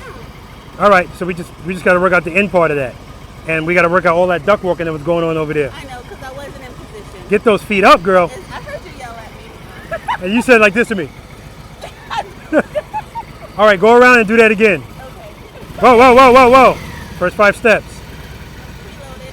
First 5 steps. What's always step number 1? I'm in first gear. Cover the rear brake. That's the one I'm really referring to. Even down there. If you ever start and I see both your feet come up, I know you're not following the first 5 steps. Cover that rear brake. You don't have to press it, but we always cover it. Once you start to move, if you want to take your feet off, that's fine. Preload. See, you're already opening the clutch. You're opening the clutch before the preload. Good. Clutch. Clutch. All right. Got to follow the first 5 steps, guys, especially when we're trying to figure this stuff out. Trust me, it's going to help you. If I see the bike moving first and it's not in gear, it's not in gear. There's no preload.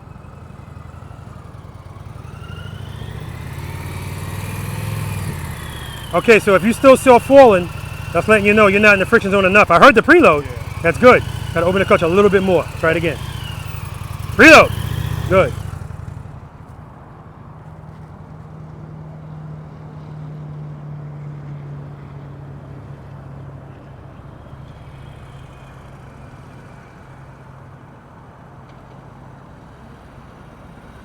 Good. Friction zone, friction zone, friction zone, friction zone. All right, so right now, shut it off. You want a hat? I have my bandana thing in there. Well, you need to do something because your face is going to be, you know, I know. you just in something. All right. I don't have a hat. So Well, I was going to give you a hat. Oh, I'll take a hat. Okay, good. Right now, when you're coming to the end of that stop, remember, that stop should be ending how we were walking. Friction zone, stay slow. Right now, as soon as you go slow, you just got the clutch in and the feet are coming down like this. Okay, I wasn't mentally prepared either. You was like, come on. And I'm like, oh. I had to get it all together and it was still scrambled. Get it all together, Felicia. Come back around. Let me go get you that hat, too. I'll give it to you when you come back. Nah, you know what? Stay right there. Fresh out the laundry. Thank you. No, stay right there. Yep. Squeeze that part up. There you go.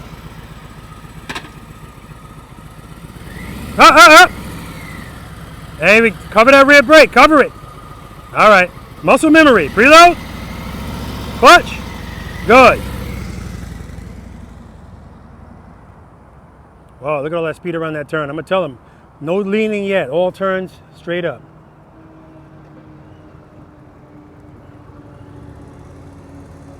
Good. Brake, brake, brake, brake, brake, brake, brake, brake, brake, brake. Shut it off. So you see, even the speed there, you might think, hey, that's slow. It's still too fast. Okay. Because your speed should be matching what was over there. Okay. So start braking earlier. Brake, brake, brake. And then when you get very slow, friction zone, rear brake, bing, do it again.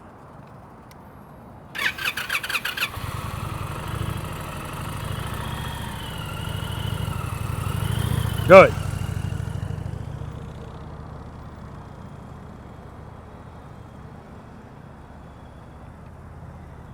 Get that foot up, Felicia. Good.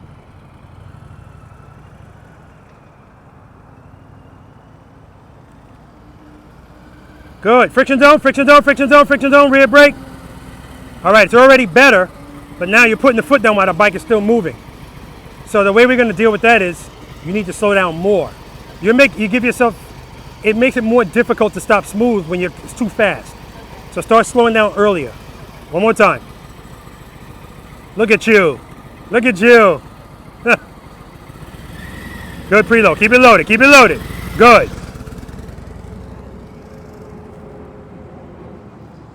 Good. Foot up right away.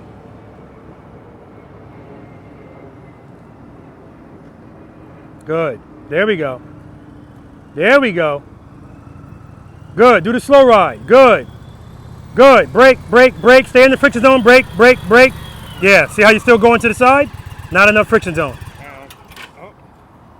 239. What are you looking at? 239. What's 239? How hot my bike is? All the lights just come on. Of course. You can park it over there. Always something with those Indians. His bike's getting hot on him. But he's staring at that instrument cluster too. He's obsessed with it.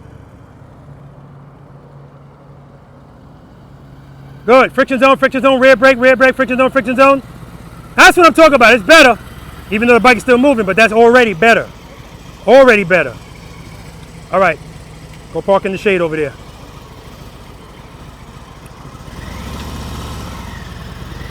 Good. All right, guys. We're going to talk about it, and then we're going to do exercise number 3, trust and believe, because it's important, guys. Trust and believe and smooth short starts and stops and the slow ride. Those are the 3, oh my God, if I'm making a cake, those are the 3 things. That's the bedrock of all of this. All right, I'm going to tell them the same thing. I forgot to tell you guys, if you have to turn, don't lean. Oh, did I lean? Well, you both did, because I expect you to do that, but I want you to do everything straight up. See, that's why that's why I'm harping on stopping smooth. I'm harping on keeping it loaded. If your bike stalls while you're going straight and slow, no big deal. But if you stall, if you do it while we're turning and leaning, it's a bigger deal. And there's no way, nothing's gonna make me believe you're gonna do something different. So the same way I know for a fact, whatever you guys do out here today, you're gonna do out there. So I'm gonna harp on stuff like that. If I see you pulling away and I hear your RPMs are too low, I'm gonna tell you, preload, preload. I'm sorry, I forgot to tell you this. If you hear me yelling out preload, it means give me some throttle. Your preload's too low. If you hear me yelling out clutch, clutch, I'm telling you to open it. Because I see when the characteristics of your bike are changing. I see when it's starting to do this. So I try to get in front of it quick. Clutch, clutch, clutch, clutch. Screw you, Robert. I'm just gonna keep going. All right? Again, I know for a fact that you're not ignoring me. And I know for a fact that when you feel, uh-oh, there's people that go back and watch the video and be like, oh, I don't even remember this, right? I didn't even hear this. I get it. And we want to do this when we're nervous. So that's why people pull in clutches and bikes fall. That's why people are jamming the rear brake. Everything stiffens up. I get it. That's why we have to slow dance with the bike, because when you're comfortable, it's almost like you're one with the bike. And everything all your movements are not stressed. It's just smooth. So even when you pick up your foot, you just pick it up. You're not doing this, right? Okay. Any questions on that? Yep. Are you both familiar with trust and believe? I know. Just on Yeah. your video, yeah. Have you ever practiced it? I don't think so. No. I don't know. You would Whenever know. I watch, it's just. That's it's the one going thing in the I was way. like, always felt a little. And everybody does. Do you trust and believe that as long as you provide sufficient power to the rear wheel of your motorcycle, it won't fall? Yeah. How about you? Yes. You're both full of shit. I've heard you say that all the time. Intellectually, you do. Right. But I've been watching you guys put your foot down all day. I know you don't trust it. So I asked that question. Because I'm going to test your. I'm going to test your integrity. No, but More like not yet. exactly. So that's what this exercise is for. It's to reprogram your brain. So if you really want something to get in, you got to tie some emotion to it. That's how you retain stuff. We all remember our maddest, saddest, gladdest moments. Sometimes we don't want to remember them, but they're there. In this case, I have to make this a little bit extreme. So we're doing it while we're not moving at all. What's always step number one? Make sure your first gear, Good. Step number two? cover the rear brake. Step number three? Give it, reload it. And Keep it loaded. Keep it loaded. yes, which that's already gotten better. Four? Find your home, your friction Slowly, zone. good. And five is usually, as soon as the bike starts to move, pick it up. Now in this exercise, there's a little difference in four. Not very much so, because I already told you guys to do this. In this exercise, you're gonna bring your clutch right before the friction zone. You feel the bike start to move, pull it in a little, don't pull it into the grip. And that's where you're gonna stay. You're already preloaded, so the throttle's loaded. You're gonna wait for my command. I'm gonna say foot up. When I say foot up, Felicia, this is not a democracy. Just pick your foot up. Act like you're back in the military. We follow orders or people die. Wait for the command. Foot up, because this is supposed to mimic a uh-oh moment. And we don't, I used to let people do it at their pace, and they would be sitting there going like this with their foot.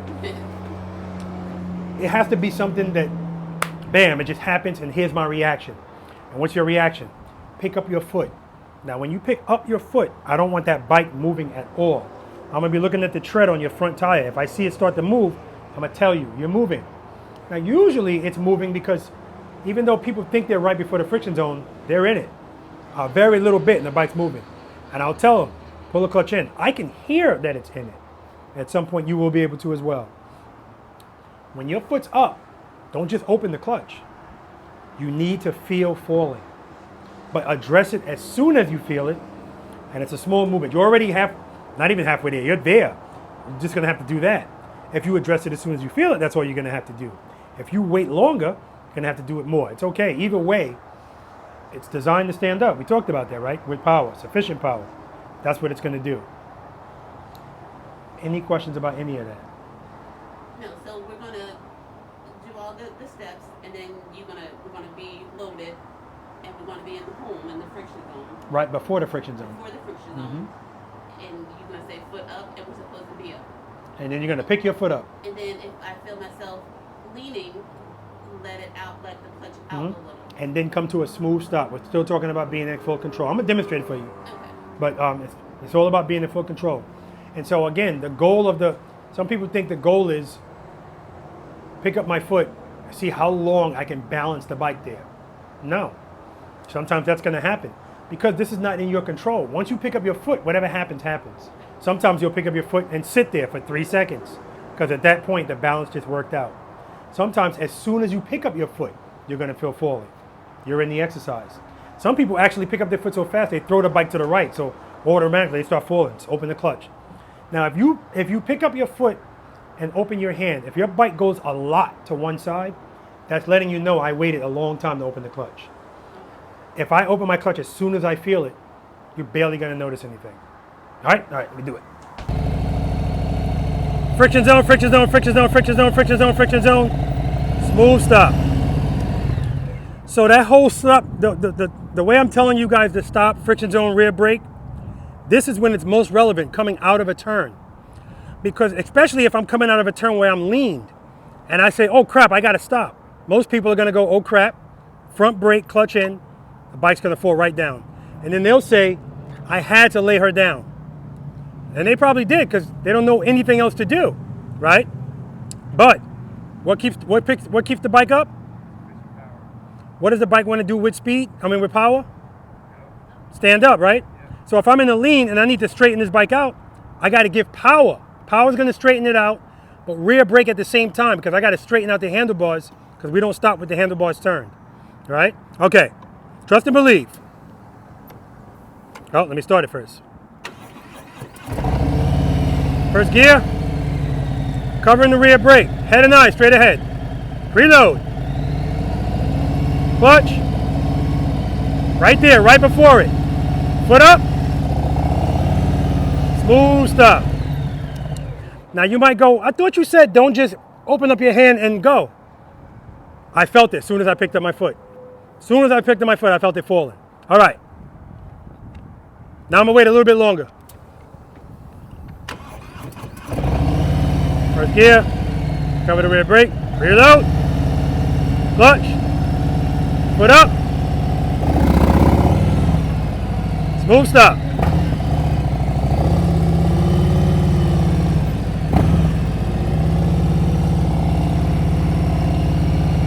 Smooth stop. Do it one more time. First gear, cover the rear brake, preload. Clutch, right before the friction zone. Foot up.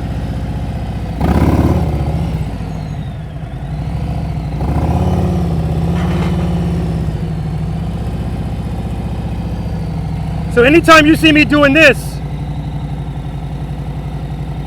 is just trust and believe. That's all I'm doing. I'm addressing the feeling of falling as soon as I feel it. Anytime you see me like inching the bike, barely moving, that's small variations of trust and believe with the rear brake. I feel like I'm falling, clutch, clutch, but rear brake. Or I'm keeping the throttle loaded. You hear that the whole time. So instead of screwing with the clutch, I stay in that friction zone and I'm just doing rear brake, rear brake. So remember when I'm telling you guys, when you stop, I want you to stay in the friction zone and brake, brake, brake. Like the brake has to win that battle. The only way the brake's gonna win that battle is if I'm not overpowering it with being in the friction zone too much. So clearly if I'm not even moving, I don't need to be in the friction zone a lot. So if let's suppose there's levels in the friction zone, 1 through 5. I'm in level 1 right there. So I can stay in level 1 and I know the brake can always beat level 1. So that way I can just hold myself in the friction zone, keep my hand right where it is, keep the throttle right where it is. Now I only have to worry about one thing, rear brake, rear brake. It's gonna win it, it's gonna win. I'm not making it fight at 1. If I go up to 4, now I'm making the bike fight. That's when you run into clutch problems, right? So trust and believe, well, trust and believe, same thing. When you saw me stop, trust and believe is not something I want you to practice in traffic, but it's always relevant, always. Anytime you guys put your foot down today, that's trust and believe, a lack thereof, I should say. That's all that is. So the more you get comfortable with that clutch, that's why I tell you, that's the foundation. The more you get comfortable with that, because if I can't stop you from putting your foot down, going straight, there's no way you're not gonna not do it in the turn. No way, right? And again, turns, we get hurt in turns more than going straight. We get hurt going straight too, but that's from putting feet down. Also keep in mind, both of you guys have motorcycles with footboards. So if I drop my motorcycle, I can keep my feet on my footboards and it'll just go riding on the engine guard and the saddlebag guard. And when it comes to rest, then I take my foot off. Now, I wasn't doing that from day one, of course, but it's not even in my brain to put my foot out anymore. Because A, I know this always works, always. And if it doesn't work, if you drop your bike today and it has sufficient power to the rear wheel, I'll give you your money back and double it. And that's why I call this exercise trust and believe, because if something always works, you're gonna trust it. And this always works, as long as you give it. Questions? All right, Felicia looks like she's like, let's do this. Not. All right, let's give it a shot. Smooth stop, friction zone, friction zone, friction zone, friction zone. That's what I'm talking about, man. That was beautiful. Down goes Frazier. You good? I saw it happening in real time. First step, shut the bike off. No, we're not doing that today. Have you ever picked this bike up before? No. Well, it won't be while I'm standing here. All right, but first things first. How come you didn't do it the way that they supposed you to do it? You got to watch the video I did on another way to pick up the motorcycle, which is way easier than doing all this stuff. All right, why did this bike drop? I wasn't looking straight ahead. I wasn't loaded and I was out of the friction zone. I was all over the place. Yeah, the clutch pulled in, but the main thing is you stop with the handlebars turned. And with the handlebars turned, timber, yeah, it just wants to go over. Okay, both of you guys, your chest is gonna be so swollen, you're gonna think I'm back in the Army. So many push-ups that you owe me. So listen, I beg of you, please follow the first 5 steps, because that's what's giving you so much difficulty. As you're trying to make that turn, you're doing it with 2 feet out. So that means now you have to be perfect with your clutch, which you're not right now. Whereas if you start with your foot on the brake, at least when you open the clutch, you can correct it immediately if it's too fast. That's why most motorcycle riders, like that exercise right there, is the highest failure rate. First of all, most motorcycle riders don't like turning anyway. Ride straight, slight turns. That's what they do. It's because if you don't have any knowledge of the friction zone, everything's gonna be too fast. The bike always wants to go straight. And so trying to turn the handlebars is more difficult when you have speed. You don't need a lot of speed for it to be difficult, just too much.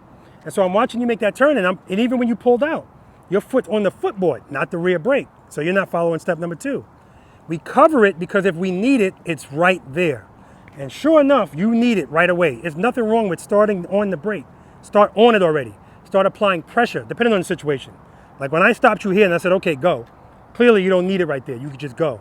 But anytime you're starting and it's a little bit of confinement or anything that you can't really go fast, be on that brake right away. You're gonna be at level 1. You guys are pioneers. I've never used the levels for the clutch, for the friction zone. I'm gonna start using that now. 5 levels in the friction zone. You're at level 1. If you're at level 1, you can start out on the rear brake because you can still ride in the friction zone in level 1 on the rear brake. Does that make sense? You sure? Don't say yes if it don't. Kind of. Okay. It's just a lot going on right now. Understood. That's the benefit of the recording. Right, because when you take the MSF class, they don't teach you. They teach you, yeah. They don't teach you that. And so I'm going by what was first taught. Like when you teach a baby how to walk, they're going to start walking, a certain way. So it's just trying to implement all this today. Yeah. Versus what I've been doing in the past and correcting it. It's like I should have took this course like right after. Oh, absolutely. Everybody should. But what did they tell you at the end of your MSF course? Congratulations. You're now qualified to ride in the parking lot. That's what they usually tell you. right? They didn't say that. They didn't say that. Okay, they usually do. And that's why I told you in the beginning, be patient with yourself. This is going to take time. You're not going to get all of this. It's like trying to teach a right-handed person, all right, today you're going to be left-handed. That's going to take time, right? Shit, I watched a video yesterday of a female with no arms, cleaning her counter and doing everything with her feet. I guarantee you she wasn't doing that from day one that well, right? It takes time. So be patient with yourself. It might happen. Like I said, today I've already seen the difference in your riding, already, okay? That little drop, I just talked about it too. I said, I manifested it. All right, you ready? You got an encyclopedia on your screen.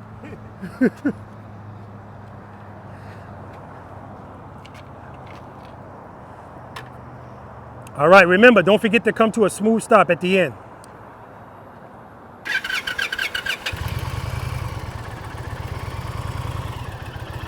All right, you in first gear, yes, covering the rear brake. All right, preload's good. Clutch right before the friction zone. Good, head nine straight ahead. Foot up. Clutch, clutch, clutch, clutch. That was it, go around, go around. Next. That wasn't bad at all. He just, the issue there was his preload was too low.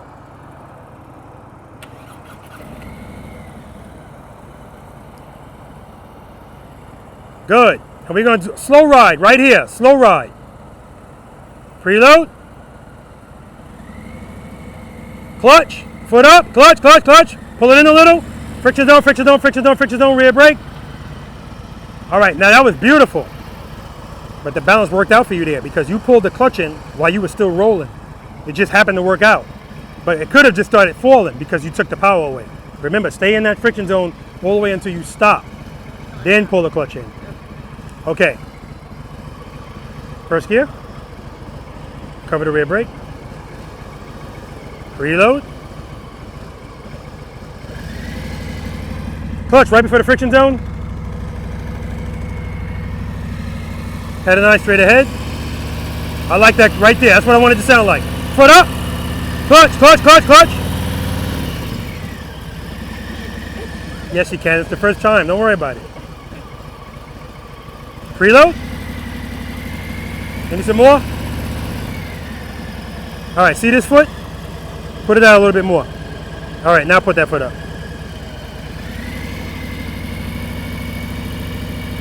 Clutch right before the friction zone.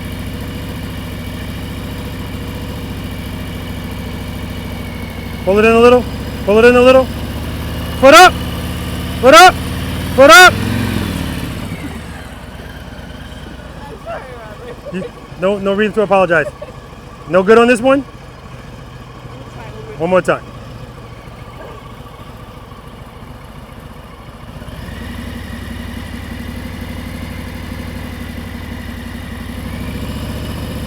Foot up. Clutch, clutch, clutch. There you go, there you go. There you go. I'm glad she got that out of her system. Because she opened up the clutch, the bike did this, nothing happened. You know why? Because it didn't stall. Got to keep it loaded.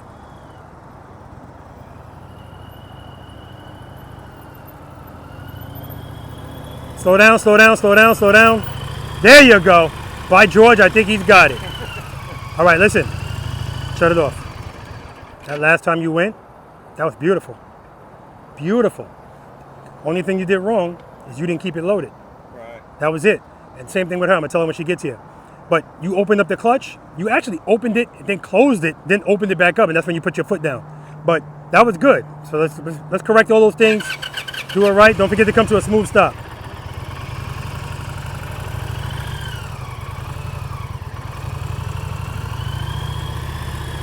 Foot up. Keep it loaded. You hear that? Smooth stop. Smooth stop. All right, go around. Do it one more time.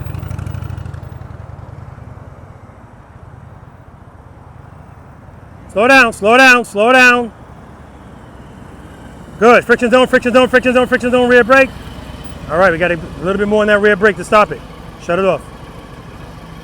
That's all you need to do. Just that one. I'm so happy that happened. Because that's what you've been worrying about all day. The bike doing that. You're still here, you didn't drop it, and here's why. Because you kept your throttle loaded. Because this happens all the time. When I tell people foot up, as soon as they open the clutch, they forget about this. And then the bike stalls. We already talked about what's going to happen if you open up your clutch without a preload and a stall. That's what happens here. The difference is people are opening the clutch quick. So now it goes and it falls. All you did was go, you know, it probably scared the crap out of you. That's okay. But you have to know nothing's going to happen. That's why you're covering the rear brake. Just as quick as you open it up, you can close it. Smooth stop. All right, let's do that again. You're like that. You're that person, huh? The third one. I'll try it one more time, and that's when you do it. You're better under pressure. I don't know.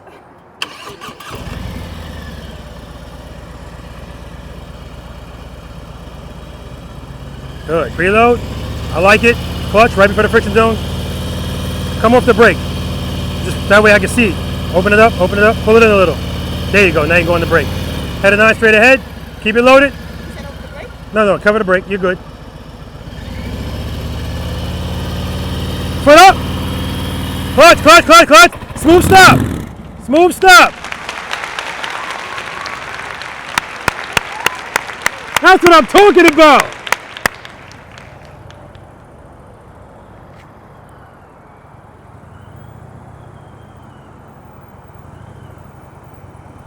Good. Go even slower. Friction zone.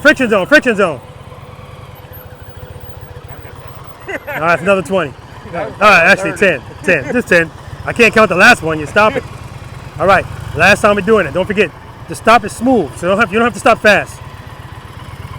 And when I'm saying foot up, you're waiting like a half a second. As soon as you hear it, pick it up. Foot up. Nice. Smooth stop. Nice. Take a break. Cover the brake.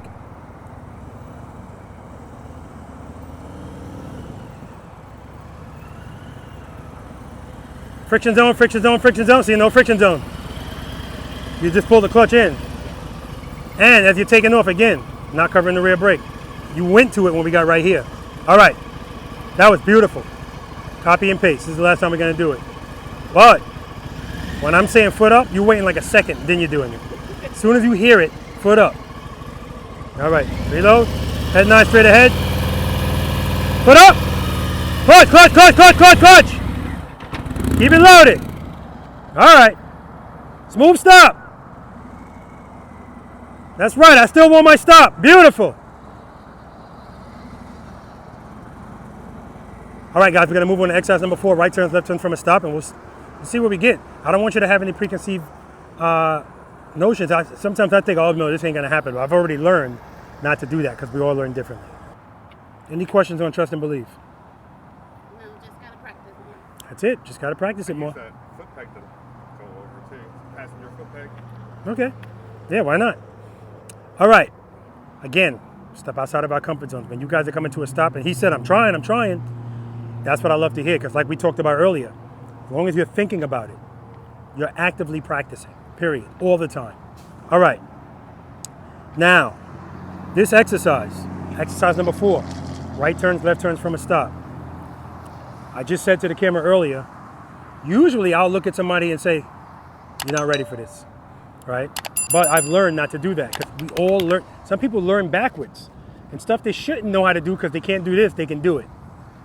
Anyway, the key to this exercise is exercise number 2. When I was riding next to you guys, I'm riding. When I'm walking next to you guys and you're riding slowly in the friction zone, that's why all day, even when you were riding to me to come to the exercise, I'm going like this. I'm trying to get you comfortable to ride slow. Because again, you already are comfortable riding fast. I need you to get out of the comfort zone. Go slow and know that this is the answer. That's how you're approaching this turn. Now where I lose people is when it's time to turn the handlebars. Nothing changes. But telling you that and you doing it are two different things. So if I'm approaching this, I'm in the friction zone. Clearly, because I'm moving.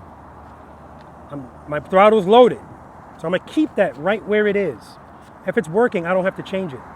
Now I'm just going to use my rear brake. Drag it. I'm going to turn my head and my eyes. I already know y'all ain't going to do this shit, but I got to say it anyway. Y'all going to be looking here and at those cones. I know it. But that's where I want you to look, because if you look at those cones, that's exactly where you're going to go. What happens is people get here, as soon as they start turning, I don't like the way this feels. Clutch in, drop. Or, I don't like the way this feels.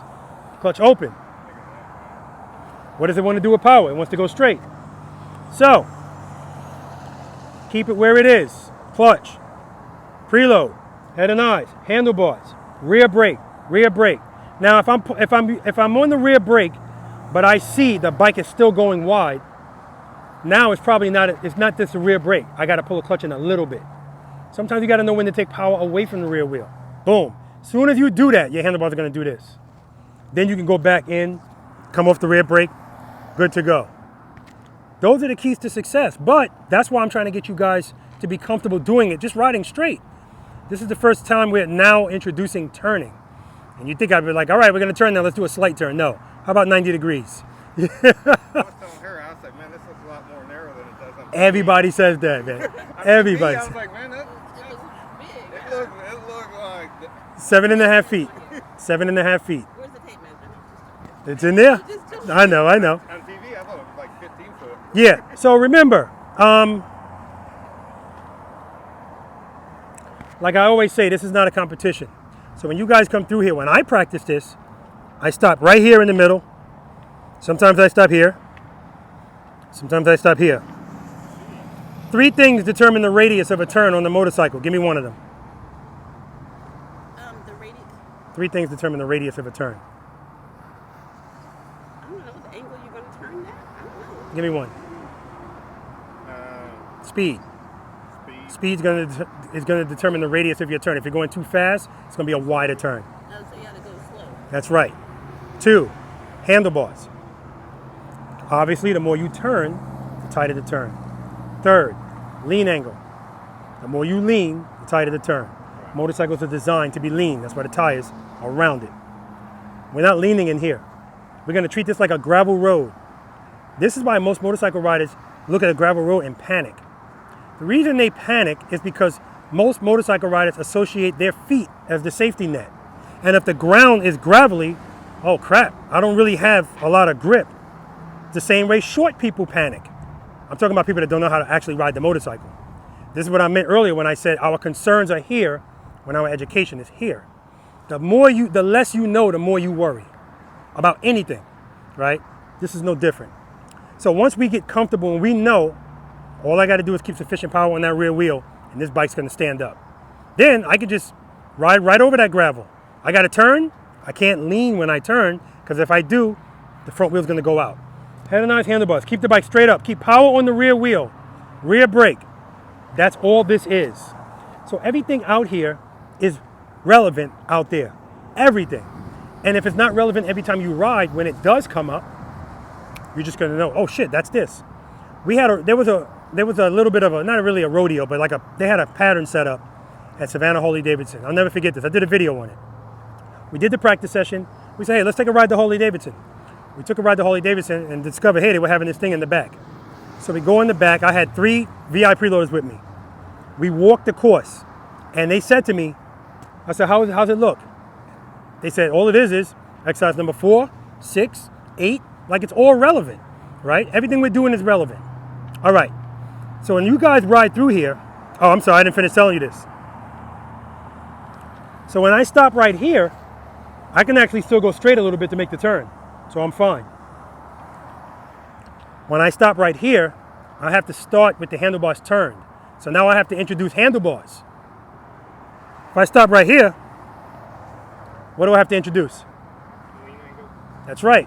So I got to start with the handlebars turned, let the bike fall, trust and believe, and catch it with the clutch, right? We're not doing that, but I'm just saying, I'm talking to you about the 3 things that determine the radius of a turn and when we use them. So when you guys come in here, what I see a lot of times is people come in here, they get about right here and then they start turning. So that's what I meant earlier when I said sometimes we create a situation that didn't have to be. You're turning too late, so now you have to fully lock the turn. You don't have to full lock in here if you turn early enough. Now some people, if they're going to make a left, they come all the way over here. Let me rephrase that. They come over here. And it makes it a little bit easier for them. That's okay. Like I said, a hero is nothing but a sandwich, right? The more you practice, the more you'll realize you don't have to be over here. You're not pulling a trailer. You could be right in the middle. Shit, you could be right here. But if I do it from here, I got to go out further because my bag's got to clear. And now I am going to have to fully lock it, right? The point is you can do it. So the first time we go through there, what's your strength, right turns or left? Probably, maybe right, I guess. I would have thought left, but I could go either way. Okay. And so a lot of times when people answer this question, they're answering it for U-turns, not this, because people don't turn like this. So this is what I mean. This is where bosses are created, period. All right, so I'm going to roll through. I'm going to make a left turn. I'm going to go straight through. Then I'm going to have you guys stop. You can stop wherever you want in this box. But it's got to be in the box. If you're ready, if you're struggling doing it, not stopping, I'm not going to make you stop. And I'm going to have you stop, make the turn, stop. All those stops are smooth and controlled. Friction zone, friction zone, friction zone, rear brake, rear brake, rear brake. Bing! Now, I always exaggerate the speed, meaning I go extra slow. You don't have to do that, but don't lean. First gear, cover the rear brake, preload, clutch, foot up. All right, that speed's good right there. That's nice. Rear brake, throttle's the same, rear brake. Clutch is the same, rear brake, rear brake. All right.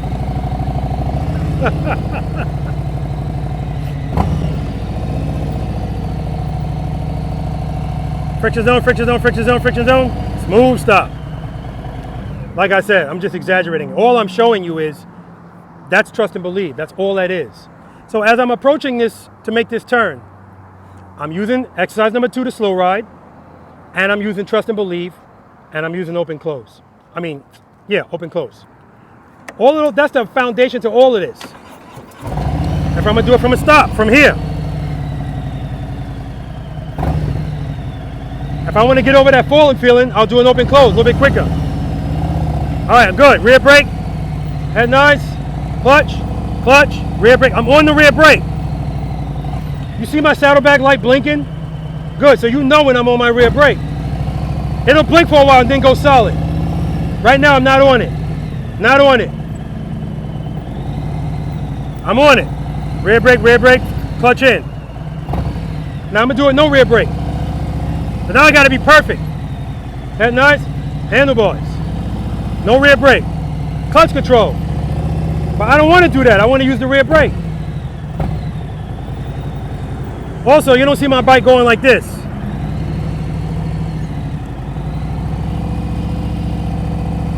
Right? Don't jam at the brake. Don't do that. Just drag it.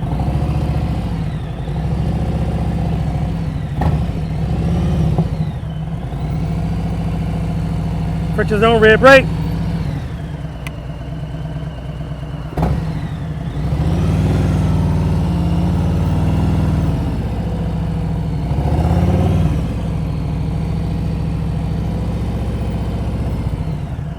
Your goal is to be in the middle of that lane. That's your goal. So right there, when I went to make that turn, I opened up the clutch and I opened it up too quickly and it made me go fast. I immediately corrected it with the rear brake. So that's why we're always covering it. Questions? Now when you come in here and you turn the bars, hold the turn. I know motorcycle riders don't like to turn, so as soon as they get into it, they want to get out of it. And even if they would have been in the middle, they end up over here. Turn it and hold it until you're right here. Then come out. We'll cross that bridge when we get to it. Questions? No. Ladies first? I guess so, or bikes first. My wife will be happy to know she's dressed both of you a little bit. Hat, sleeves. Good. Clutch, open it, open it, open it, open it. Open it, open it, close it. Open the clutch, open the clutch, open the clutch.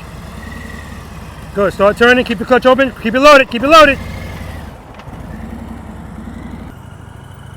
Good, stay at that speed. Stay at that speed, keep that throttle loaded.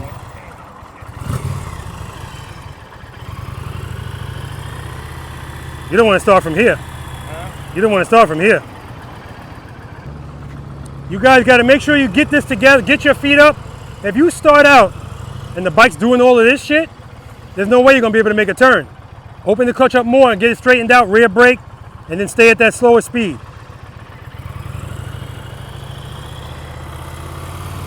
Good. Open the clutch. Open it. Pull it in. Good. Slow down. You're turning too early. You're looking right at it, too. Yeah, I know. And you're looking at it, you're going at it.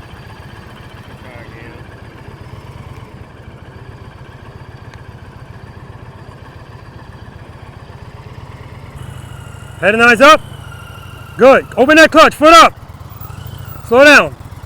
Good. Stay right there. Start turning. Head and eyes. Clutch. Clutch.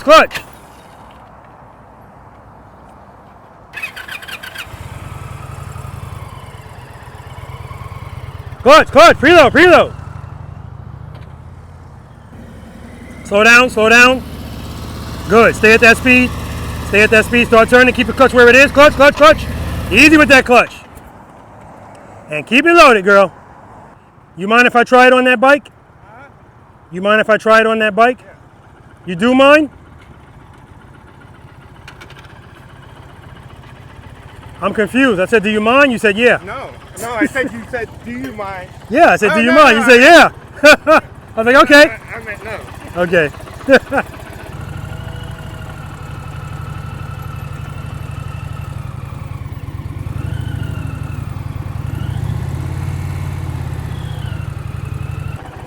Yeah, this is already a finesse thing. It's even more finesse with an Indian.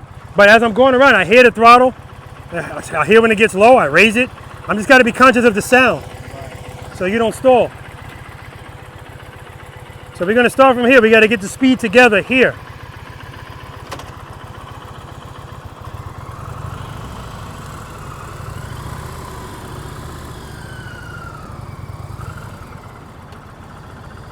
Keep that preload up.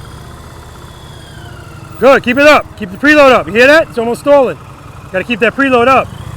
And open that clutch some more.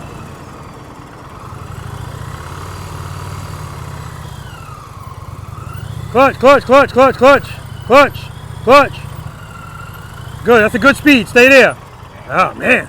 It's just getting, I'm fucking it up. It happens. In a second, I was gonna ask you to try this without those gloves on.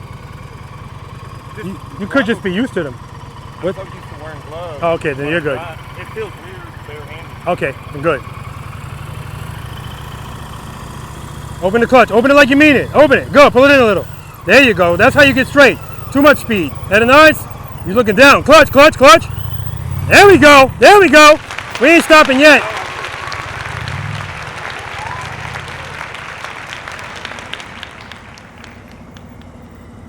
Good. Slow down. Pull the clutch in a little. Good. Stay at that speed. Keep the clutch where it is. Keep it loaded. Start turning. Clutch. You got the clutch in too much. Clutch. Keep it loaded.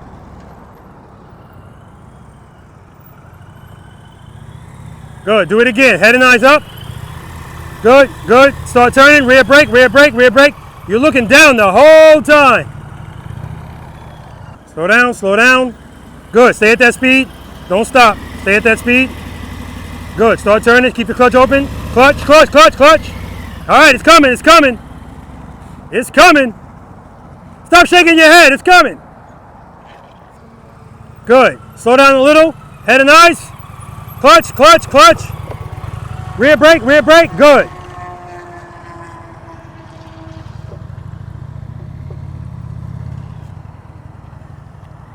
Good. Slow down. Good. Start turning. Head and eyes. Clutch. You good? Shut it off. You all right? Yeah, I'm good. I'm Okay. just frustrated. You haven't earned that right yet.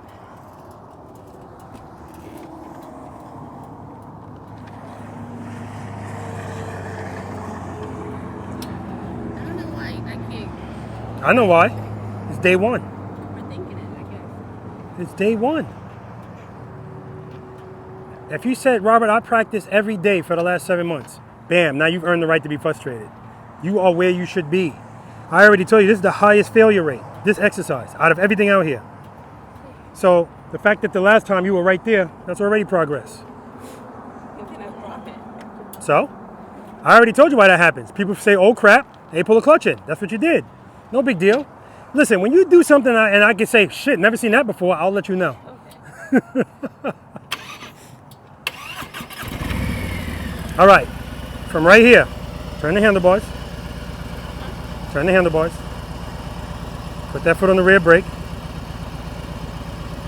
So you got to lean the bike this way a little bit. Pull the clutch in. Good. Now, open the clutch slowly. If you start going that way, you know you open the clutch too much. Keep it loaded though. Keep that throttle loaded. Clutch, clutch. You got to watch that clutch. Go ahead, open the clutch. Open it, open it, open it, open it. Keep it loaded. Keep it loaded.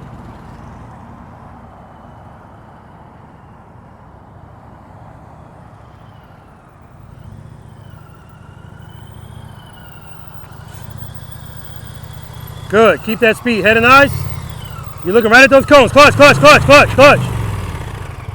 You're turning like this, looking right at the cones.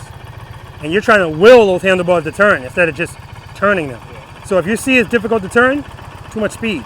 Okay. Slow down. All right.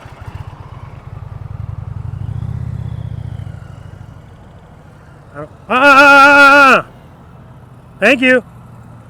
I don't say, they might think I'm going slow. Nope. Even for this exercise, you're going too fast. Good. Slow down. Slow down. Good. Start turning. Keep the clutch where it is. Hold the turn. Hold the turn. Rear brake. Rear brake.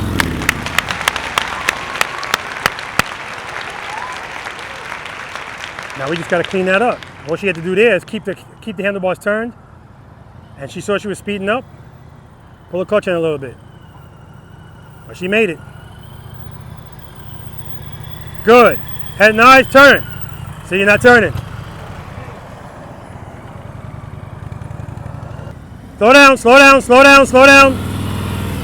Going too fast. Everything is more difficult if you go faster. You're good. Start with the handlebars turn. You got some gravel over here, so get those feet up. Get those feet up. That last one was awesome. And you can see, I'm frustrated. Look at that. The third time. That's you, number 3. Every time you do something the third time, you get it. Straight through. Slow down. Slow down. Stay at that speed right there. Good. Clutch, clutch. All right, stay with the clutch. Rear brake, rear brake. You got to turn the bars, don't clutch. Got to turn those bars.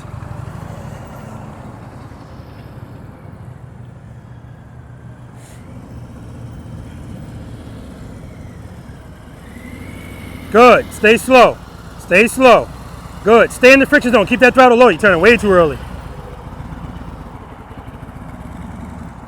Down. Head and eyes. Look at the camera. You're looking right at the cones, Jim. Right at the cones. Good. Stay slow. Slow down. Good, good, good.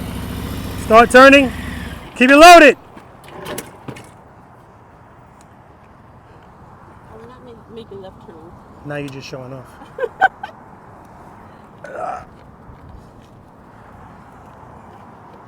Give me a hand. Thank you. You're welcome. I don't. This is par for the course, Felicia. Par for the course.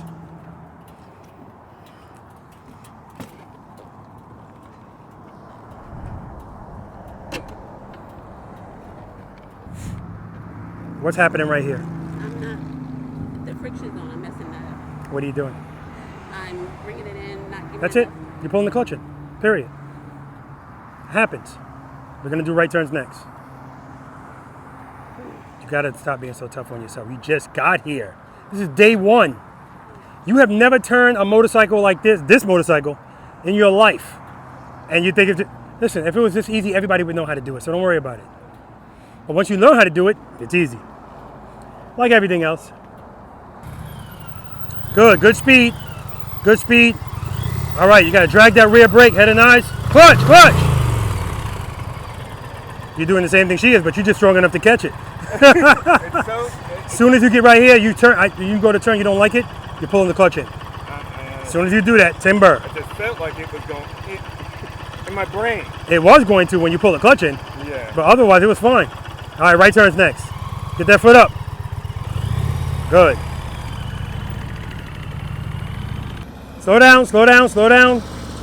Slow down. Slow down. Too much speed. That's why you're leaning. Too much speed. Cover that rear brake. Good. Good. Keep the clutch right where it is. Keep the throttle where it is. Drag the rear brake. Easy on the rear brake. Clutch, clutch, clutch. Beautiful. Straight through, straight through. Right in the middle. Right in the middle. So Felicia, don't go fast and slow down. Stop right there.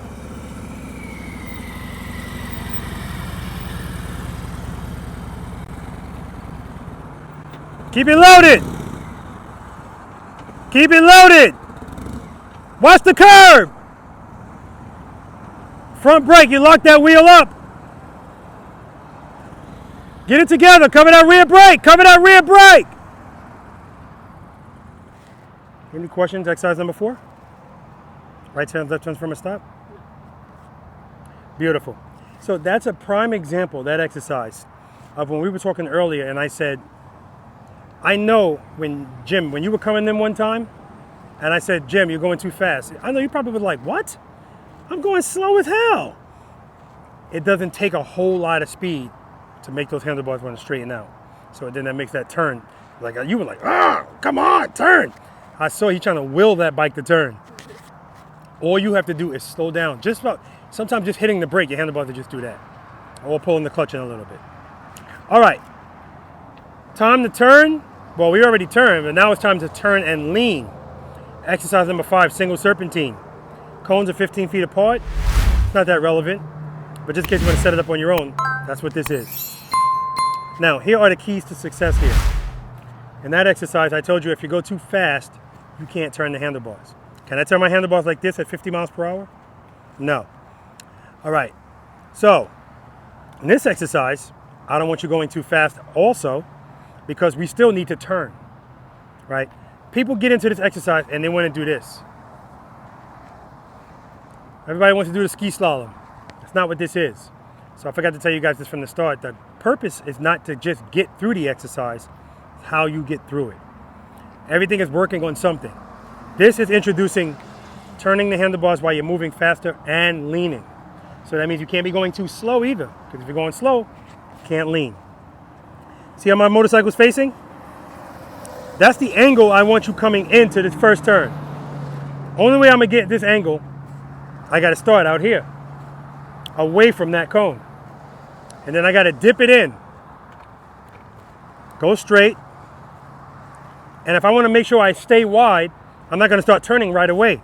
I'm gonna hold that turn a little bit till I get about right here. Now I'm gonna turn. Hold this turn. Don't start coming out. Hold it. Transition. All right, so we're gonna say this together. I'm gonna say it first. Holding turns buys you space and time. Holding turns buys you space and time. That's gonna be true for the rest of the day, if we even get to this stuff, but that's gonna be true. Then, holding turns buys you space and time, and it starts right here. What also starts here are transitions. So when we transition like we're the boss. If you transition slowly, you're losing space, right? So when I transition, I don't want to be right on top of the cone in front of me. If you're right on top of the cone in front of you, it's going to start tightening up on you. How do I buy back some space and time? That's right, hold the next turn. Hold the turn. So when you guys go down this single serpentine, I want you to be wide on each one. I don't want this. Lean, transition, lean, transition, lean. If I do it that way, I do this brakeless because now I got so much more space. All I got to do is stay in the friction zone wherever I am, keep the throttle loaded wherever it is, and I'm not even using the brake now. Just hold it there. Hold it. Hold it. If I feel like I'm going a little bit too fast, because even though I'm not using the rear brake, I'm still covering it. Boop, quick correction. Right back to where I was. So you have to stay in the friction zone to have it pull you through this, right? I don't want you straight up and down. I want the bike leaning. It doesn't have to be excessive. A little bit. We're going to do it a couple of times, so I don't expect the first time to be like smooth. It might not even be the third time, but we'll see. Questions? All right. We're going to go down. Well, you guys are going to Actually, you can start from here, it's fine. Because I don't use, I freehand this anyway. And when you come back, yeah, you know what, we'll do that. Go down, and then come back too. But when you get here, don't try to go between this cone and this camera. All right, just that's it. Let's go around it. All right, let me demo it really quickly. Ooh, some shade. I never know. So I say I want clouds in Florida, but then next thing you know, it's pouring. So.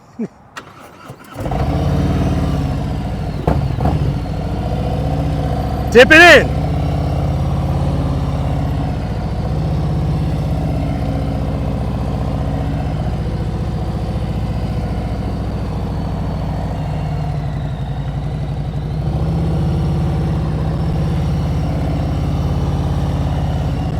Head and eyes, straight ahead.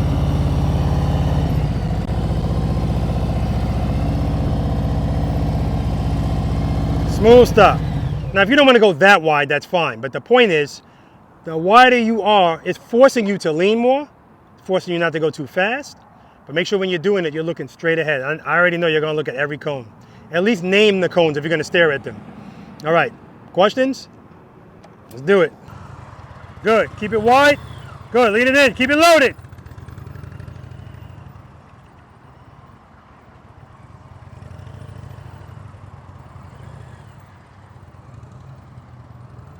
So he's actually hitting the first cone, so he's starting this turn too early.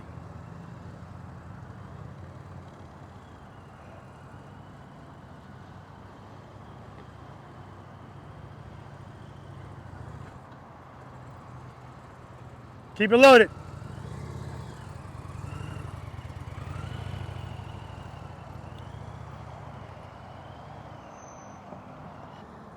Gotta get Felicia to get that foot up, get that foot up. Gotta get her to cover that rear brake. See the angle? That's not the angle I want. Good, keep it wide, keep it wide. Hold those turns, keep your head and your eyes straight ahead. Clutch, clutch, clutch. Keep it loaded.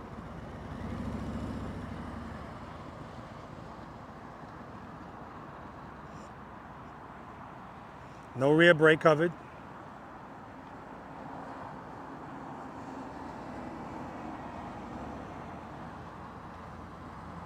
Right here, too fast. No rear brake.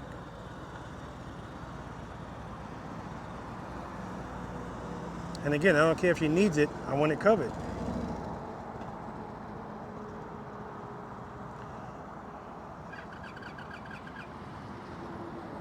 Still not covered.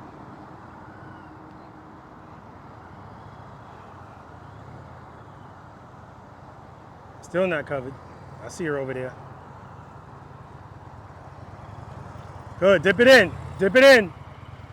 Turning those bars too slow. Dip it in. Good, dip it in. There you go, too much speed. Good correction.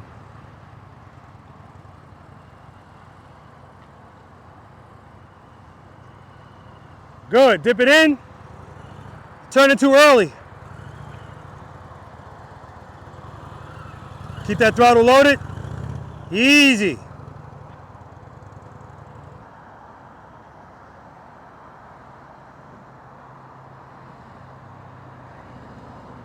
No rear brake. Too much speed, can't correct it because no rear brake is covered.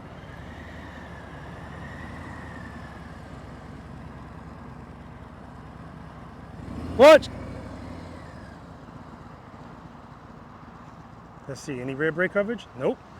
So see all this speed?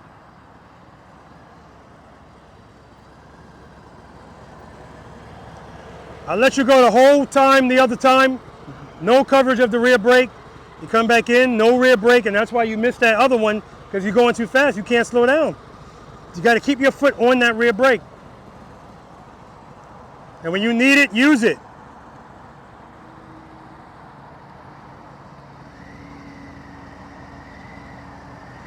Good, slow it down, dip it out. See, you're hugging the cones. Don't hug the cones. Go out wide, lean it in. Transition. Okay, okay. Now see, she hit that cone. Just hugging them. Hold the turns.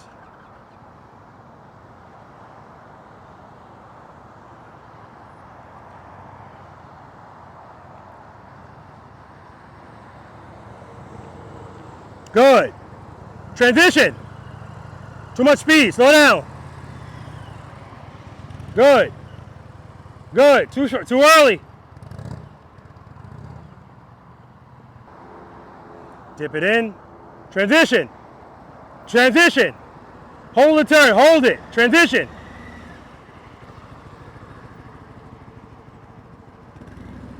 Too much speed right there. All right. She corrected it.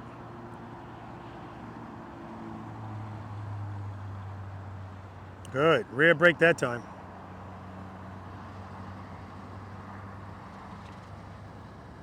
So right there, that first turn, she's not holding it. Good. Good correction with the brake. Hold the turn. Go out wider. Good. Transition in. Lean it in. Cover the rear brake. One more time. One more time.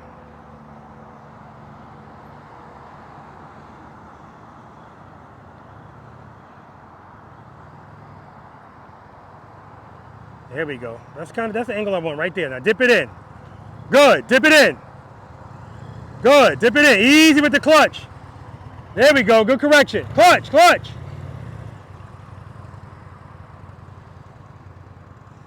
Yeah, so you have to, again, you set it and forget it. Get a good speed. Get the clutch in the good part of the friction zone and just hold it there.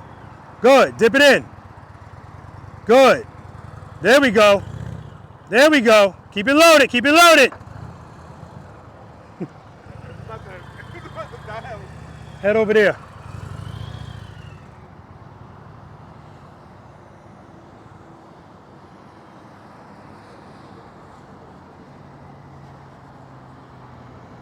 See right here. Hugging it. Dip it in. Dip it in. Good. Dip it. Good. Hold that turn. Dip it. Hold that turn. You're hugging the cones. Hold the turns. You're hugging them. All right, guys, we're going to move on to exercise number 6, the infamous U-turn. And we'll talk a little bit about this exercise. Caution, single serpentine.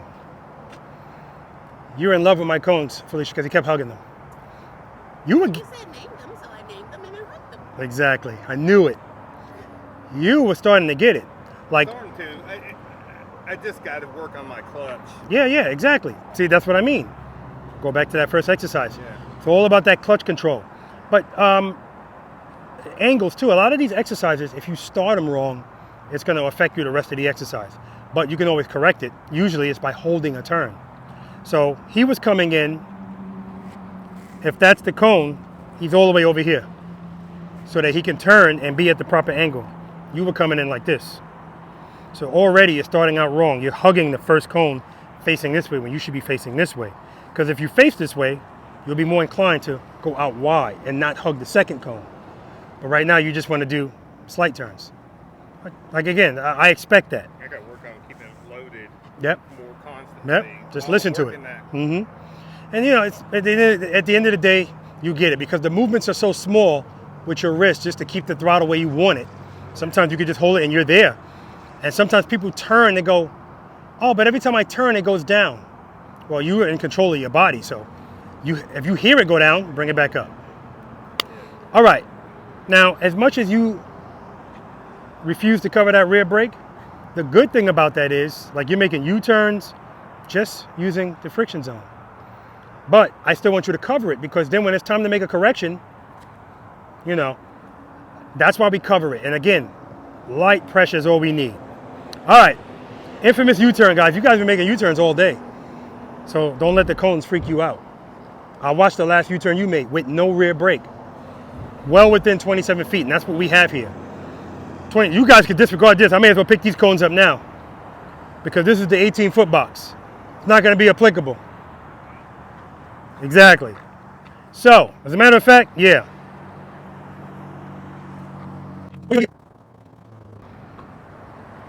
All right, 27 feet. But I told you earlier, I want you in 24, okay? The keys here are the same with the other exercises. As you're coming in here, that's when you're gonna be getting your stuff together. Where's my preload? Is it good? Yes. Where am I in the friction zone? If that's good, just keep it there. Turn your head and your eyes. I know I'm not getting this. Turn your head and your eyes, and then turn the handlebars. Commit to the lean right away. If you do that, 24 feet is easy. Very easy. Now your bike, I told you earlier, it turns like an aircraft carrier. It has a longer wheelbase, and the handlebars don't turn as much. Clearly, you can still make a 24-foot U-turn.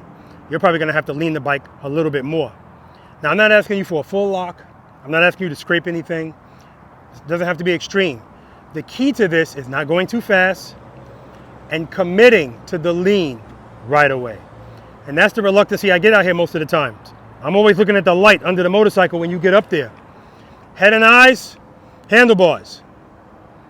Then when you get to the top and you look at those cones and realize you ain't gonna make it, now I see a lean. But by then, you're already wide. And when you turn your head and your eyes, turn them.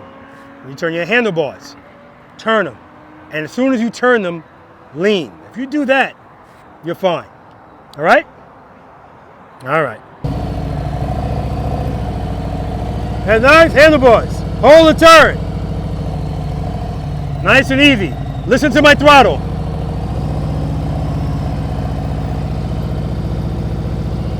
Nothing changed. All right, hold on. Let me show you something else.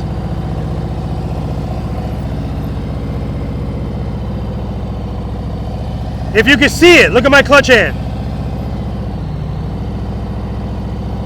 Staying the same. Set it and forget it. Clutch, staying the same. Throttle, staying the same. I'm dragging the rear brake.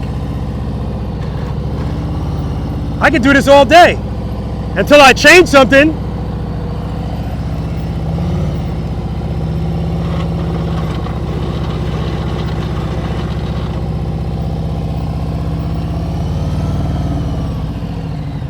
How fast do you think I'm going in that U-turn?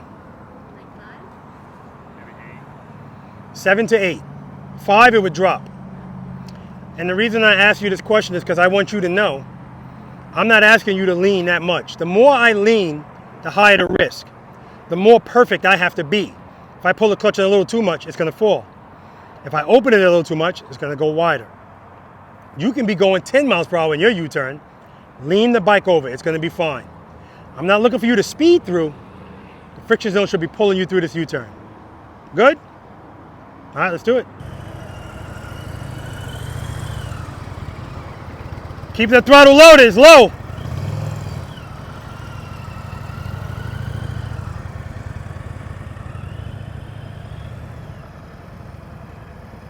Clutch.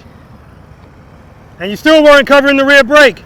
I need to give you push-ups for that. All right, you're going too slow. Too slow.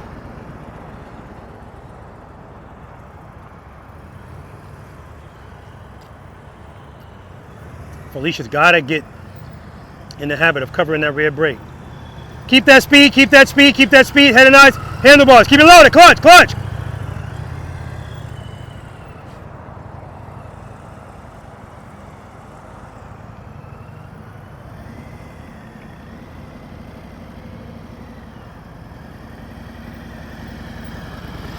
Good, head and eyes.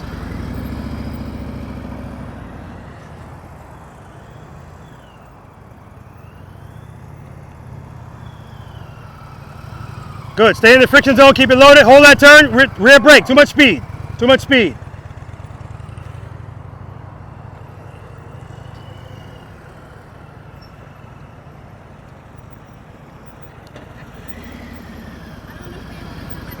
Hold on, hold on, hold on. Stop, stop, stop, stop, stop. Go back around, I'll talk to you at the beginning of the U-turn. Pull the clutch in, pull the clutch in. Preload. Now open the clutch. Cover that rear brake, yes. Foot up, foot up.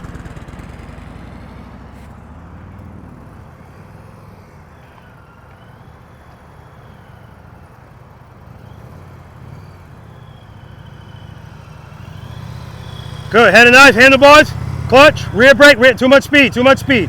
Good correction, good correction.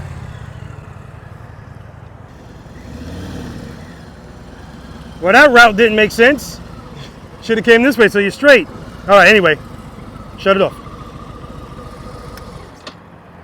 Okay, Now, I've watched you make 3 U-turns right there.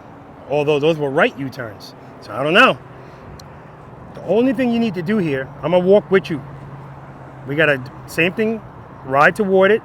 But now we're going faster than slow walk, obviously. So we're going to get to an appropriate speed.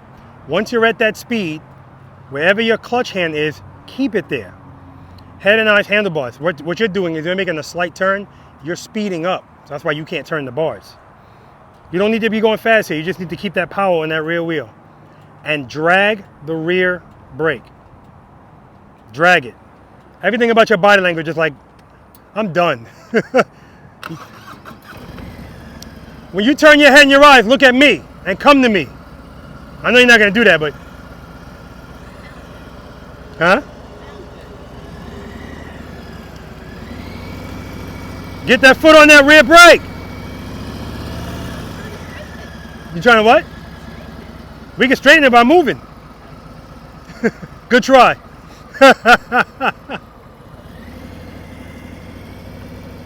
Good. Clutch. Open the clutch. Open it. Pull it in a little. Good. Head and eyes handlebars. Look at me. Come to me. Turn those bars. You got to turn them. Keep going. Don't worry about the cones. I don't care if you hit the cones.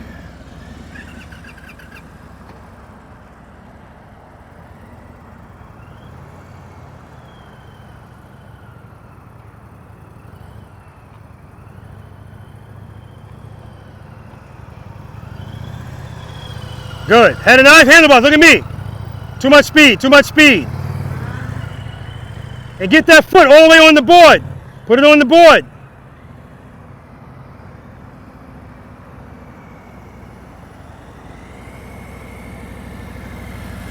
Good. Head and eyes, handlebars. Easy.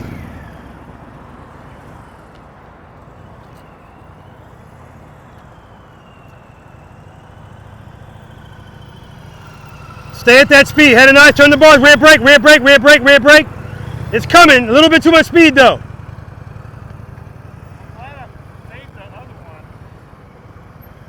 Get that foot up, Felicia.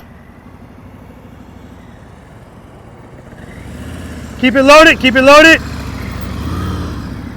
Watch that pole. Huh.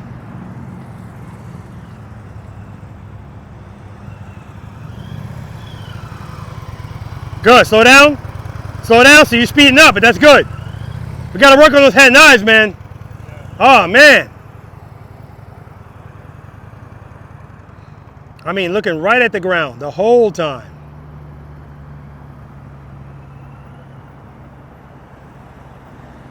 Slow down a little bit, just a little. Keep it loaded, girl. Keep it loaded. Shut it off. I know.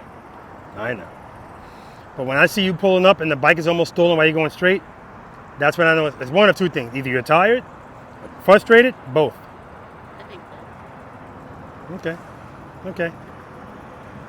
Next time you come back in here, let's try a right U-turn. I've watched you do that like a million times. Exaggerate a little bit, Rob. Thank you. Foot up. Slow down.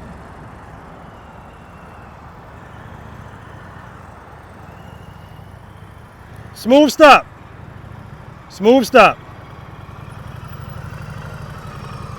Beautiful. U-turn. You can go straight. Yeah, you can go straight first, but it's just from a stop. You can go straight. What do you mean? Oh, start from here or go right now? No, you're making a U-turn, but you don't have to do it right from here. Oh, You're just doing it from a stop. Oh, okay. This is like doing it from a turning lane. I got you. Now that last U-turn, you're picking up a lot of speed. So now there's no friction zone really. You're just coasting through that turn. Yeah. You don't need all that. Yeah, you don't need all that speed. But it looks good. It looks good. Where you going? No! You were supposed to stop here and didn't do it. Come right back in.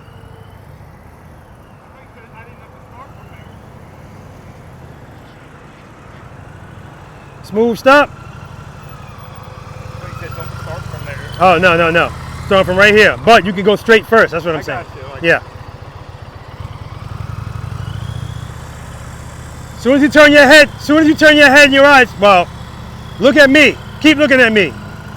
Foot up, clutch, clutch, clutch, clutch. Head nice, rear brake, rear brake, rear brake, rear brake, rear brake. Much better, straight through.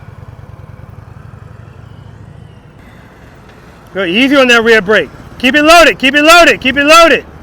You're not keeping it loaded, the bike's almost stalling.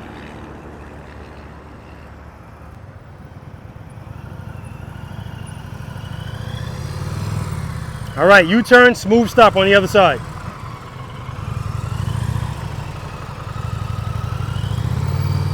Good, head nice, lean it over, commit, commit. Rear brake, rear brake. Beautiful, smooth stop. Ah, you forgot about the stop that quick. All right, right turn's next. Keep it loaded, head nice. Hold that turn. Okay. All right, Felicia says she needs to go. She said, I need a drink. Told her no alcohol. Straight through. Head nice. Clutch, clutch, clutch, clutch, clutch. Yeah, you like rights better. Come do it again. All right, so is this Jim and I now? Not Gemini, Jim and I. Good.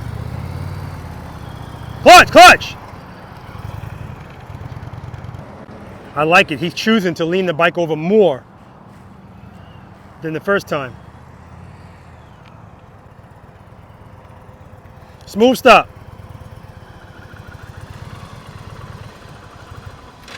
So what I like is you're like, okay, I'm gonna go in here this time and I'm gonna lean it more, which was fine. You committed to that lean right away, but then you pull the clutch in a little bit. That's why the bike was falling. Or it may not have been that you pull it in a little bit.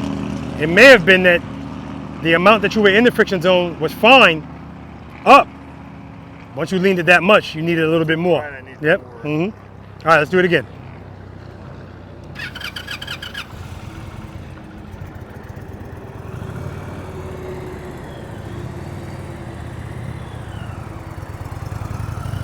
Good. Clutch, rear brake, clutch, clutch. Come again, come do it again. So the first one he did, that was fine. But now he's trying to like lean the bike more. But he's also like, he's looking down and his body's leaning inward. I'm gonna talk to him about the counterbalancing. Straight through. Let's check it out here.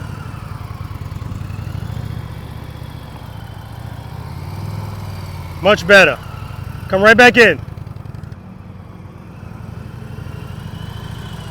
Yeah, your stops are like way better than they were before. All right, good job. Same thing from a stop.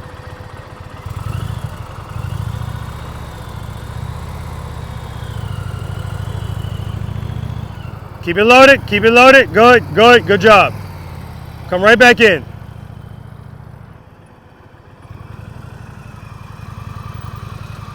All right. Trying to take my camera out. Smooth stop on the other side.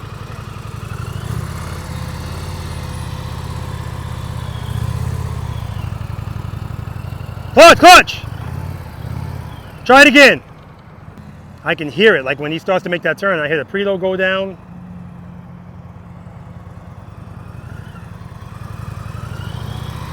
So I hear it. As soon as you go into that lean, I hear everything go down. Okay. Keep it loaded, stay in the friction zone. Good, head and eyes, handlebars, hold it, rear brake, clutch. Yeah, see, and right there, just the characteristics of it, just the characteristics of your motorcycle alone, let me know what's going on. You're looking at the ground, then you look at those cones and see, oh shit, I'm not gonna make it. Then you lean. Right. Or I'm trying to like, yep. I can feel if it's gonna, you know what I mean? Yep. But not bad at all. All right, take a break. All right, guys, the next scheduled exercise is the figure 8. I'm not gonna suggest that they try that because they're just not ready for it yet. And then after that is the offset double serpentine. I don't think they're ready for that either, but I'm gonna leave it up to Jim. Jim might want to do that. And then after that, of course, is the abominable snowman, which definitely won't be abominable today. But let me talk to them and find out what they want to do, and I'll come back and let you guys know. All right. So, any questions? Okay. The next exercise after that is the figure 8, which neither one of you are ready for. But if you want to try it, Jim, you could. I'll try it. I'll just see, you know. The reason I say you're not ready, I judge it all from the U-turn. It's in that same box. But now you have to make one and then transition into another one. Maybe I should get that down more. This is what I mean. We got to crawl before we can walk. Right. And so when you get very confident in just those U-turns, then we can talk to you about making that U-turn, holding it, then transitioning into another one. And so really that's true for everything else following this. The offset double serpentine. Neither one of you are really ready for that. But I'm never going to tell somebody don't try it. But if you're not trying to, you've been lucky today. I don't know how you. If you don't want to see why I wanted to take those lowers off. Yeah, yeah. So you know, part of that's like, the bike costs so much money. You know, I'm just trying to hold on to it. Well, you ain't gonna break it. Huh? You're not gonna break the bike. I know. I saw a little tiny scratch yesterday. I was like, Oh, but you know, you look at my other two cars, and it looked like I could just rub that thing down a brick wall. That thing costs more than both my cars, my jet ski, my fishing kayak, my regular kayak. so I get it. So I get it. And I work 65 hours a week to be able to do it, you know. I get it. I understand the mindset now. But you know, at the end of the day, so yeah, even more of a reason why there's no reason to go further doing stuff that. I'd like to get that more down packed. Which one? What we were just doing. The U-turn. I will say that I feel that I'm getting to the point where I'm rescuing it. You know, if it was going south. Yeah. Letting the clutch back out and to pull it back up. Mm-hmm.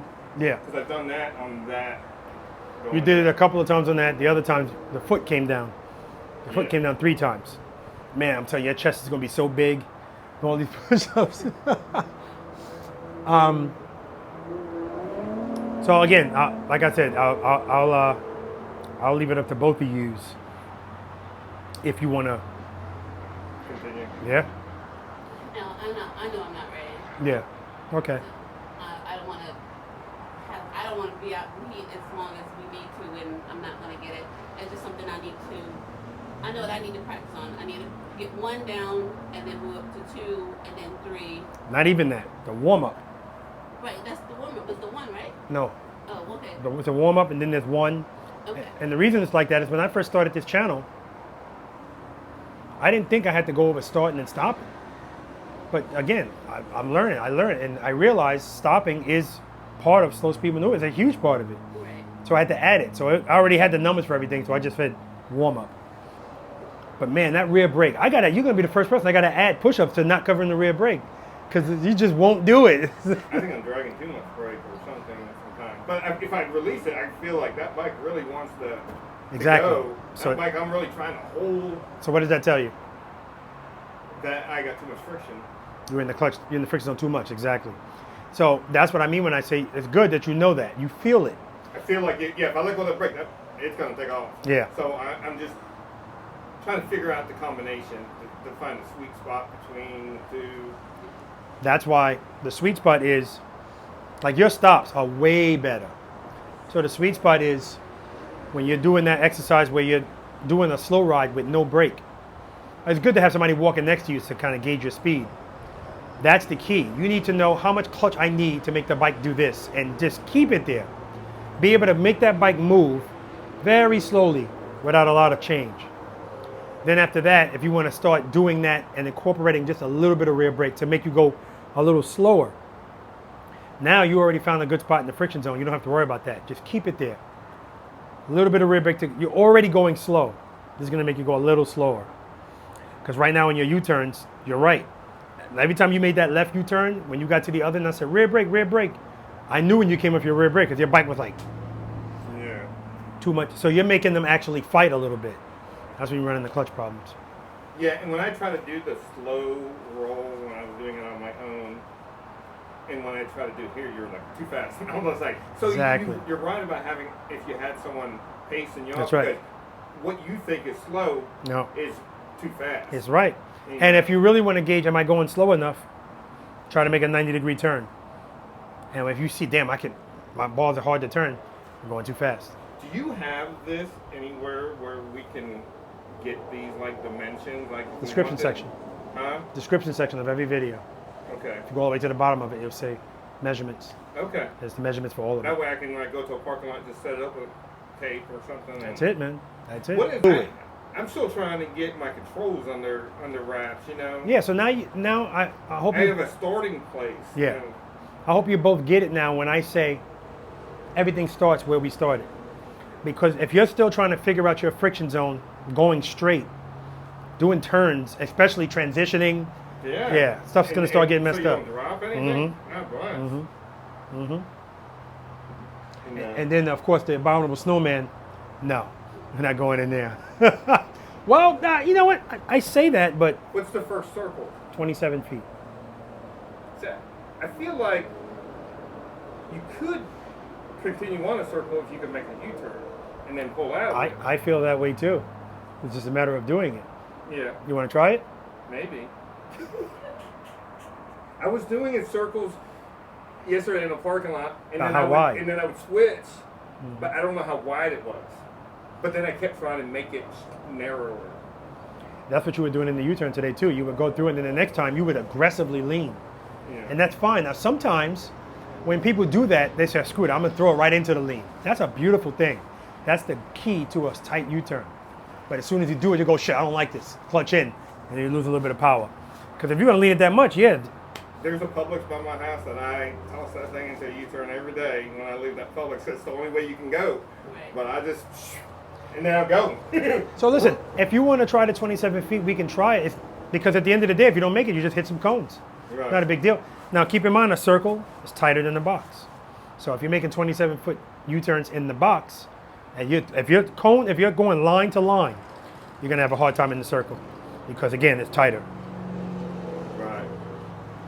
But at the end of the day, if you go into that lean and just hold, it's not even an extreme lean. If you go in there and just hold it, go in and go right back out. You don't have to stay in there. I'm not pressuring you. I'm just saying, Right.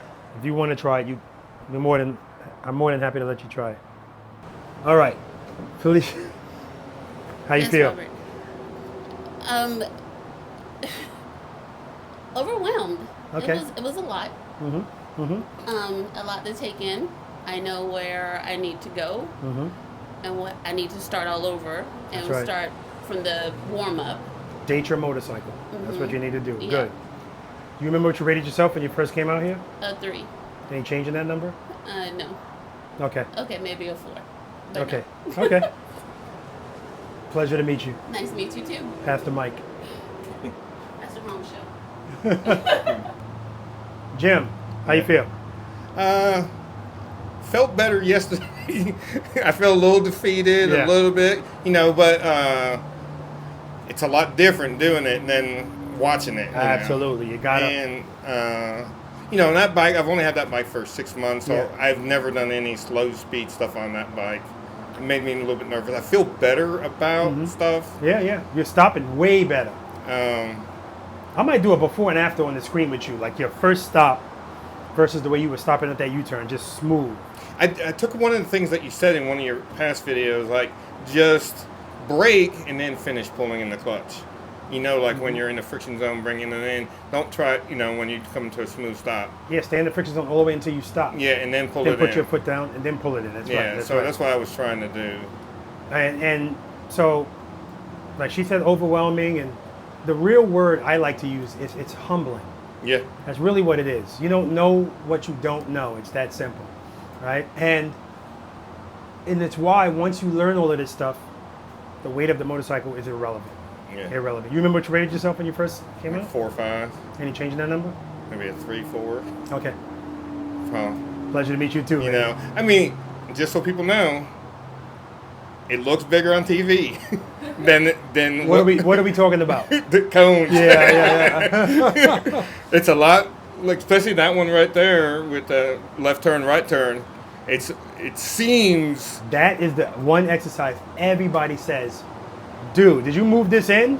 I'm like, no, this is what it always is. Nah, I didn't man. realize it was 7.5 feet. 7.5 feet. Man, that thing. Which is plenty. You did it. I know. And you really rocked it going right. So, I mean, once you do it, actually, Felicia, you did it too. It was a wet I almost said wet t-shirt. It was a wrinkled t-shirt, but you did it. So again, once you do it, now I know a broken clock is right twice a day.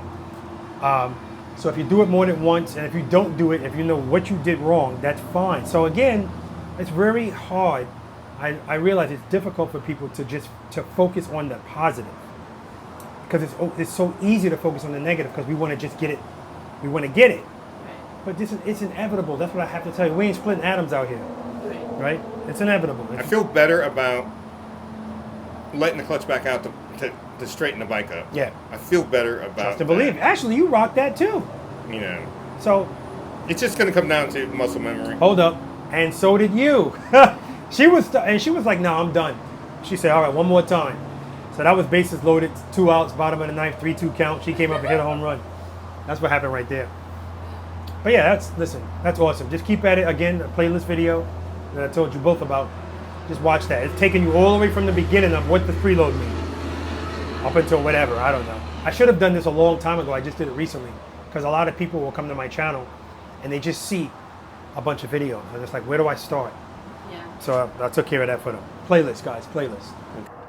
All right, guys. So that's going to do it. Practice session number 105 in the books. 2 people that were supposed to come today, they never showed up. So I'll talk to Mike about that because he sponsored spots for them. We'll take care of that.